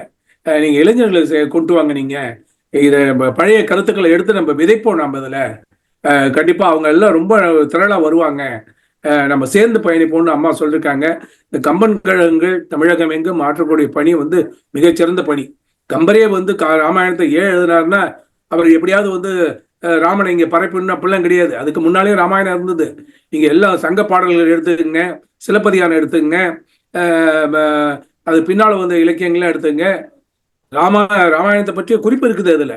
ஆனால் நாடறிந்த ராமகாதையை ஏன் கம்பர் எடுத்தார்னா, ஒரே காரணம், அறம் வெல்லும் பாவம் தோற்கும்னு வள்ளுவருடைய கருத்தை விதைக்கிறதுக்காக வந்து கம்பன் எடுத்தாப்புல. ஒரு 600-700 பாடல்கள்ல வந்து இருக்குன்னு சொல்லிட்டு இவரு தண்டபாணி தேசிகர் வந்து சொல்லிருக்காரு, தெளிவா சொல்லிருக்காரு. ஐயா தேஞ்சா ஐயா உங்க ஊருக்கு வராரு அடுத்த வாரம். அவரு சொல்லிருக்காரு, கம்பர் போற்றிய கவிஞர் அப்படின்னு ஒரு நூல், அழகான நூல் எழுதியிருக்காரு அவரு. அது படிக்க வேண்டிய நூல் அது. அது இல்லாம முதலும் வழின்னு சொல்லிட்டு வால்மீகி எங்கெல்லாம் மாற்றத்தை கொண்டு வந்திருக்காரு, பெரும் மாற்றத்தை கொண்டு வந்திருக்காரு. எதுக்கு அந்த மாற்றம்னா, திருக்குறளோட ஒத்து போகணும். வால்மீகி ராமன் அசைவம் சாப்பிடக்கூடியவர், ஆனா கம்பராமன் தீர்ந்த சைவர் அப்படின்னு தேஞ்சா ஐயா சொல்லுவார் அவரு. அதனால கம்பருடைய நோக்கமே நான் பாட்டு பாடி இந்த நாட்டுல இரவா புகழ் பெற வேண்டும்லாம் கிடையாது. வள்ளுவத்தை விதைக்க ஒரு நல்ல களத்தை தேர்ந்தெடுக்கிறாரு. அதுக்கு இந்த கதை எடுக்கிறாரு, அப்படியே இந்த காட்சிப்படுத்துறாரு, கண் முன்னால வந்து காட்சிப்படுத்துறாரு. அதனால கம்பருடைய நோக்கமே வந்து பாட்டு எழுதுறதோ மேடை பேச்சாளர்தோ உழவராகிறதோ கிடையவே கிடையாது. அது வந்து அவர் வந்து அதோடைய நோக்கமே வந்து அறத்தை விதைக்கிறதுக்காக தான் இந்த நிகழ்ச்சியோட நோக்கமும். நவல்துறை நிகழ்ச்சி மீண்டும் மீண்டும் நான் சொல்றோம், இது கம்பன் கழகங்கள் மேடை பேச்சாளர்களை உருவாக்கிட்டுங்க. அது உருவாக்கும் போதே மற்றதையும் அவங்க உருவாக்கிடுவாங்க, எங்களுக்கு தெரியும். எங்களுக்கு ஏன்னா கல்லுண்ணமையை பத்தி பேசுனீங்க. இன்னைக்கு மாணவர்கள் வந்து கல்லுண்ணமையை பத்தி பேசணும், இளைஞர்கள் வந்து கல்லுண்ணமையை பத்தி பேசணும். எப்படி அந்த ஒரு குற்றம் மற்ற எல்லா குற்றத்தையும் சேர்த்து கொண்டு வந்தோன்னு சொல்லிட்டு பல பேர் சொல்றாங்க, அது ஊக்கப்பானமா இருக்குது, அது உடம்பு ஒடிக்குது, அதனால வந்து அவங்க சாப்பிடுறாங்க. உளுத்தங்கச்சி வச்சு சாப்பிடுங்கப்பா. நீங்க உளுத்தங்கச்சி வச்சு சாப்பிட்டா உடம்புக்கு நல்லது, பாக்கெட்டுக்கு நல்லது, வீட்டுக்கு நல்லது, குடும்பத்துக்கு நல்லது. அதனால வந்து நீங்க உங்களை போன்ற இளைஞர்கள் வந்து கல்லுண்ணாமையை பத்தி பேசணும். அப்பதான் வந்து அது போய் சேரும். அதுல உள்ள தீமைகளை பத்தி பேசணும் அதுல. அதனால வந்து இலக்கியத்தை வந்து நம்ம வாழ்க்கையை செம்மைப்படுத்துறதுக்குன்னு சொல்லிட்டு நம்ம எடுத்துக்கிட்டு பயணிக்கணும். அந்த பயணத்துல இளைஞர்கள்லாம் சேர்ந்து பயணிக்கிறது எங்களுக்கு ரொம்ப மிகுந்த மகிழ்ச்சியை தருகிறது. இந்த நவல்துறை நோயத்துடைய நோக்கமே வந்து அறத்தை விதைக்க வேண்டும், குறிப்பாக இளம் தலைமுறையிடம் விதைக்க வேண்டும். அந்த பாடல் ஐயா இனியன் கோவிந்தராஜ் என வரல, அந்த பாடல் தம்பியை பத்தி ஒரு பாடல் ஒன்று எழுதிட்டாரு, வெண்பா எழுதிட்டாரு. அதை இருந்தாலும் நீங்க படிச்சிருங்க. எனக்கு இல்லை, ஏன்னா இதுல வந்து சைன் அப் பண்ணிட்டேன். அதுல வந்து நீங்க படிச்சிருங்க, அது தம்பியுடைய வாழ்த்துப்பா மாதிரி ஆயிடுச்சு. நான் படிச்சிடுறோம், சக்கரபாணி ஐயா படிச்சிருவாரு. ஆமா, இனியன் கோவிந்தராஜ் ஐயாவுடைய வாழ்த்து கவியை சொல்லிருக்காரு. சாற்று கோவை மாதிரி அவங்களாம் பெரியவர், ரொம்ப பெரியவர். அம்மா ஆசீர்வாதம் பண்ணிட்டாங்க. சரவண செல்வன் வந்து உங்களுக்கு பிளஸிங் கொடுத்துட்டாரு. இந்த இன்னைக்கு சேர்ந்தவங்க பூரா உங்களுக்கு வந்து நல்ல வாழ்த்தை கொடுத்துட்டாங்க. எல்லாத்துக்கும் முத்தாய்ப்பா அந்த வெண்பாவும் இருக்குது. அதனால வந்து உங்களை போன்ற இளைஞர்கள் தொடர்ந்து இதை பேசிட்டு முடிஞ்சு போச்சு, அடுத்த கொடுத்த போவோம் அப்படின்னு நினைக்காதீங்க. இதை தொடர்ந்து கேளுங்க, உங்களை செம்மைப்படுத்திக் கொள்ளுங்கள். அதான் இதோடைய நோக்கங்கள். எல்லோரும் குறுக்கீடுக்கு மன்னிக்கவும், எங்களுடைய வாழ்த்துக்களும் தம்பிக்கு போய் சேரட்டும். தம்பி வந்து உலகையே வளம் வரலாம் அப்படிங்கறது என்னுடைய கருத்து. அவங்களுடைய இது வந்து சுவையோ சுவை, அதாவது சொற்சுவையெல்லாம் ரொம்ப கேட்க ரொம்ப இனிமையா இருந்தது. வாழ்க பல்லாண்டு. எல்லா இலக்கியங்களும் தமிழை வந்து அடுத்த தலைமுறைக்கு எப்படி எடுத்து செல்லணும் அப்படி எடுத்து செல்லணும் நாங்க மனமாற வாழ்த்துக்கிறோம் ஐயா. இந்த இள வயதுல ரொம்ப அழகா சொன்னாரு. அவருக்கு ரொம்ப பிடிச்ச குரல் எதுன்னு நான் கேட்டப்ப சொன்னாரு, அறிவூற்றல் எல்லாம் அரிது, பெரியாரை போட்டு தவறாக கொள்ளன்னு சொல்லிட்டு சொன்னாரு. அது வந்து அது ரொம்ப, அது வந்து இந்த வயதுல 20 வயதுக்குள்ளதான், அவருக்கு 19 வயது தான் இருக்குன்னு நினைக்கிறேன். 20 வயதுக்குள்ள இந்த குரல் எனக்கு பிடிச்ச குரல்னு சொல்லி சொன்னாரு. ரொம்ப நல்லா உணர்ந்திருக்காப்புல. நல்லா பேசுனீங்க, அருமையா பேசுனீங்க, நல்லா வருவீங்க. நன்றிங்க. நன்றி பாலு. ஐயா, குறுக்கீட்டுக்கு மன்னிக்கணும், எனக்கு ஒரு வேண்டுகோள் இருக்குது. நீங்க அநேகமா அறிமுகப்படுத்தும் போதே, தீபக் அறிமுகப்படுத்தும் போதே சொல்லியிருப்பீங்கன்னு நினைக்கிறேன், குடிமைப்பணி தேர்வுக்கு அவர் போகணுங்கிறது அவருடைய நோக்கம். அது மாதிரி சில மாணவர்கள் இருக்கிறாங்க. நம்ம வள்ளுவர் குரல் குடும்பத்துல நிறைய பேரு குடிமைப்பணி அதிகாரிகள் இருக்கிறீங்க. நீங்கெல்லாம் எங்க மாணவர்களுக்கும் வழிகாட்ட வேண்டும் அப்படின்னு ஒரு கோரிக்கையை நான் முன்வைக்கிறேன். கண்டிப்பா இந்த பாலு தான் எனக்கே வழி காமிச்சாரு. நிகழ்ச்சி நெறியாளர் தான் எனக்கு வழி காமிச்சாரு. நம்மகிட்ட டீம் ஃபுல்லா இருக்குது, அவங்களுக்கு தனி செஷனே வச்சிடலாங்க. பண்ணிடலாம், கண்டிப்பா பண்ணலாங்க. சிறப்பு, மிக மிக சிறப்புங்க. மிக நன்றிங்க சிஆர். ஃபாதர், ரெவரண்ட் ஃபாதர் வந்து தன்னுடைய மெசேஜ் அனுப்பிச்சிருக்காங்க. ரொம்ப சிறப்பான உரைன்னு. அவருடைய தொடர்பு வந்து சரியில்லாதனால அவரால் நேராக பேச முடியல. அவர் உங்களுக்கு வாழ்த்துக்களை தெரிவிச்சிருக்காங்க. ரொம்ப சிறப்பாக இருந்த உரை. வேற யாரும் ஏதாவது கருத்துக்கள் ஏதாவது கேட்க வேண்டியிருக்கா? யாரும் பேசுறீங்களா? ஐயா வணக்கம் ஐயா, கேக்குதுங்களா? வாங்கம்மா, வாங்க வாங்க வாங்க. இவங்க மருத்துவர் சத்யபிரபா தங்கமணி அவர்கள் நம்மளுடைய இதுல இணைஞ்சு நிறைய தடவை பேசியிருக்காங்க. அவங்க வந்து மருத்துவர், ரொம்ப அவங்களுடைய பிராக்டிஸ்ல இருந்திருப்பாங்க. இருந்தாலும் நம்ம நிகழ்ச்சிக்கு வந்திருக்காங்க. வாங்கம்மா, பேசுங்கம்மா. வணக்கம் ஐயா. ஆக்சுவலி இன்னைக்கு வந்து கொஞ்சம் லாஸ்டா தான் கலந்துகிட்டேங்கய்யா. அந்த கடைசி ஒரு 10 நிமிடங்கள் தீபக் அவர்கள் பேசினதை கேட்டேன். ஆனா அவர் பேசினது ரொம்ப தெளிவா, இனிமையா, அம்மா சொன்ன மாதிரி முகத்துல அந்த ஒரு புன்னகையோட பேசினாரு. அதுலயே புரியுது அவர் ரசிச்சு ரசிச்சு அதை படிச்சிருக்கிறாரு அப்படிங்கிறது. தீபக் அவர்கள் மிகச்சிறந்த வாழ்க்கையில மிகச்சிறந்த உயரத்தை அடைவதற்கு நமது மனமார்ந்த வாழ்த்துக்கள். மணிமேகலை அம்மா வந்து நிறைய நினைவுகளை வந்து சொன்னாங்க. அதுல எனக்கு ரொம்ப பிடிச்சது, அந்த அமைச்சரே வந்து சொன்ன பிறகும் கூட, அதுவும் 2 வீடு கொடுக்கறேன்னு சொல்லியும் கூட வேண்டவே வேண்டாம் அப்படின்னு சொன்னது. நம்ம சிஆர் ஐயா சொன்ன மாதிரி இந்த ஒரு எண்ணம் தான் இன்னைக்கு சமுதாயத்துல விதைக்கப்பட வேண்டும் அப்படிங்கிறது. அம்மா, இந்த நினைவுகளை பகிர்ந்தமைக்கு உங்களுக்கு மிக்க நன்றி அம்மா. நன்றி. நான் சிஆர் ஐயா கிட்ட வந்து இதுக்கு முன்னாடி அடிக்கடி சொல்லியிருக்கேன், ஐயா இதை நம்ம பேசினவங்களையே பேசிட்டு இருக்கிறத விட இளைஞர்களை இந்த கூட்டத்துக்கு வர வைக்கணும் அப்படின்னு. அது வந்து இப்ப கனவு நனவாயிட்டு இருக்கு அப்படிங்கும்போது ரொம்ப மகிழ்ச்சியா இருக்குங்கய்யா. உங்களது தொண்டு தொடரட்டும். அனைவருக்கும் நன்றி ஐயா. அவங்க சத்யபிரபா தங்கமணி வந்து ஒசூர்ல இருக்காங்க. அவங்க வந்து 1330 திருக்குறளும் அவங்களும் அவங்க தங்கையும் 2000வது ஆண்டு வள்ளுவர் சிலை கன்னியாகுமரியில் திறக்கும் போது அவங்க சொல்லி கலைஞரின் கரங்களால் வந்து அவங்க வந்து 2 பேரும் குரலோவியம் நூல் வந்து பரிசு வாங்கினவங்க. மோனரஸ் ஐயா தான் அவங்களெல்லாம் கூட்டு போய் ஒருங்கிணைத்தவர். ஒரே குடும்பத்தில் 2 பேரும் ஒரே சமயத்தில் சொல்லி பரிசு வாங்கினவங்க. மீண்டும் அனைவருக்கும் இனிய மாலை வணக்கங்கள். இன்றைய நிகழ்வில் நயவரையாளராக வந்த திரு தீபக் அவர்கள் சிறப்பானதொரு நயவரையை வழங்கினார்கள். அவருக்கு 3 அமைப்புகளின் சார்பாகவும் மிகுந்த நன்றியை தெரிவித்துக் கொள்கிறோம். அவரை இந்த நிகழ்வுக்கு அறிமுகப்படுத்திய திரு சரவண செல்வன் மற்றும் பேராசிரியர் வெற்றி செல்வி அவர்களுக்கும் எங்களது மனமார்ந்த நன்றிகள். அவரது பேச்சை தொடர்ந்து தங்களது நினைவலைகளை, தனது தந்தையோடு வாழ்ந்த நினைவலைகளை நம்மோடு பகிர்ந்த திருமதி மணிமேகலை கண்ணன் அவர்களுக்கும் அனைவரின் சார்பாக மிகுந்த நன்றியை, மனமார்ந்த நன்றியை தெரிவித்துக் கொள்கிறோம். நயவுரையை தொடர்ந்து திரு தீபக் ஆற்றிய உரையை பற்றிய கருத்துக்களை நம்மோடு பரிமாறிய அனைத்து சான்றோர்களுக்கும் எங்களது உலகணிந்த நன்றிகள். அதிலும் முக்கியமாக சிஆர் ஐயா சொன்னது போல கவிஞர் இனியன் அவர்கள் அளித்த கவிதை வெண்பாவை தற்போது படித்து காட்டுவதில் மகிழ்கிறோம். உண்ணத் தகுந்த அமுதமாய் உரையை தந்த வித்தகர் பண்ணை சேர்த்த பாடலாய் பைய காதில் ஒலித்தது மண்ணில் பெய்த மழையென மனத்தில் இன்பம் தந்தது திண்ணமாக சொல்லுவேன் தீபக் பாரில் ஒளிருவார். திரு கவிஞர் இனியன் அவர்களுக்கு எங்களது நன்றிகள். அவரை போலவே எங்களது மருத்துவர் சுபா திருப்பதி ஐயா அவர்களும் அவரது நண்பரும் தனது கருத்துக்களை பரிமாறினார்கள். அதோடு அருட்தந்தை திரு ஜான் பத்தீஸ் அவர்களும் தங்களது கருத்தை தொழில்நுட்ப கோளாறு காரணமாக இங்கே தகவலாக பரிமாறினார்கள். அவருக்கும் எங்களது நன்றிகள். இறுதியாக டாக்டர் சத்யபிரபா அவர்களும் தங்களது கருத்தை பரிமாறினார். ஏதேனும் விடுபட்டிருந்தாலும் கருத்துக்களை பரிமாறிய அனைத்து சான்றோர்களுக்கும் எங்களது நன்றிகள். இந்த நிகழ்வை நெறிப்படுத்தி வழங்கிய திரு பாலு அவர்களுக்கும், இந்த நிகழ்வின் ஒளி பதிவை செய்து கொண்டிருக்கிற வழக்கம் போல ஒவ்வொரு வாரமும் இதை செய்து கொண்டிருக்கிற வலைதமிழ் திரு சுரேஷ் அவர்களுக்கு எங்களது நன்றியை தெரிவித்துக் கொள்கிறோம்.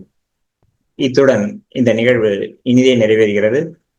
அடுத்த வார நிகழ்வும் செல்வி சுபாஷினி அவர்கள் இதில் நயவரை வழங்க இருக்கிறார். அவர் அரசியல் அறிவியல் படித்துக் கொண்டிருக்கிறார் சென்னையில் எம்ஜிஆர் பல்கலைக்கழகத்தில். அந்த நிகழ்வுக்கும் இன்று கலந்து கொண்டது போல மிக அதிகபட்சமாக 56 என நினைக்கிறேன் 56 நோக்கர்கள் இருந்தார்கள். அதுபோலவே திரளாக அதிலும் முக்கியமாக இளைஞர்கள் கலந்து கொள்வது என்பது மிக்க மகிழ்ச்சி அளிக்கும். இதில் கலந்து கொண்ட அனைத்து சான்றோர் பெருமக்களுக்கும் இளைஞர்களுக்கும் எங்களது மனமார்ந்த நன்றியை தெரிவித்துக் கொண்டு நிகழ்வை நிறைவு செய்வோம். நன்றி.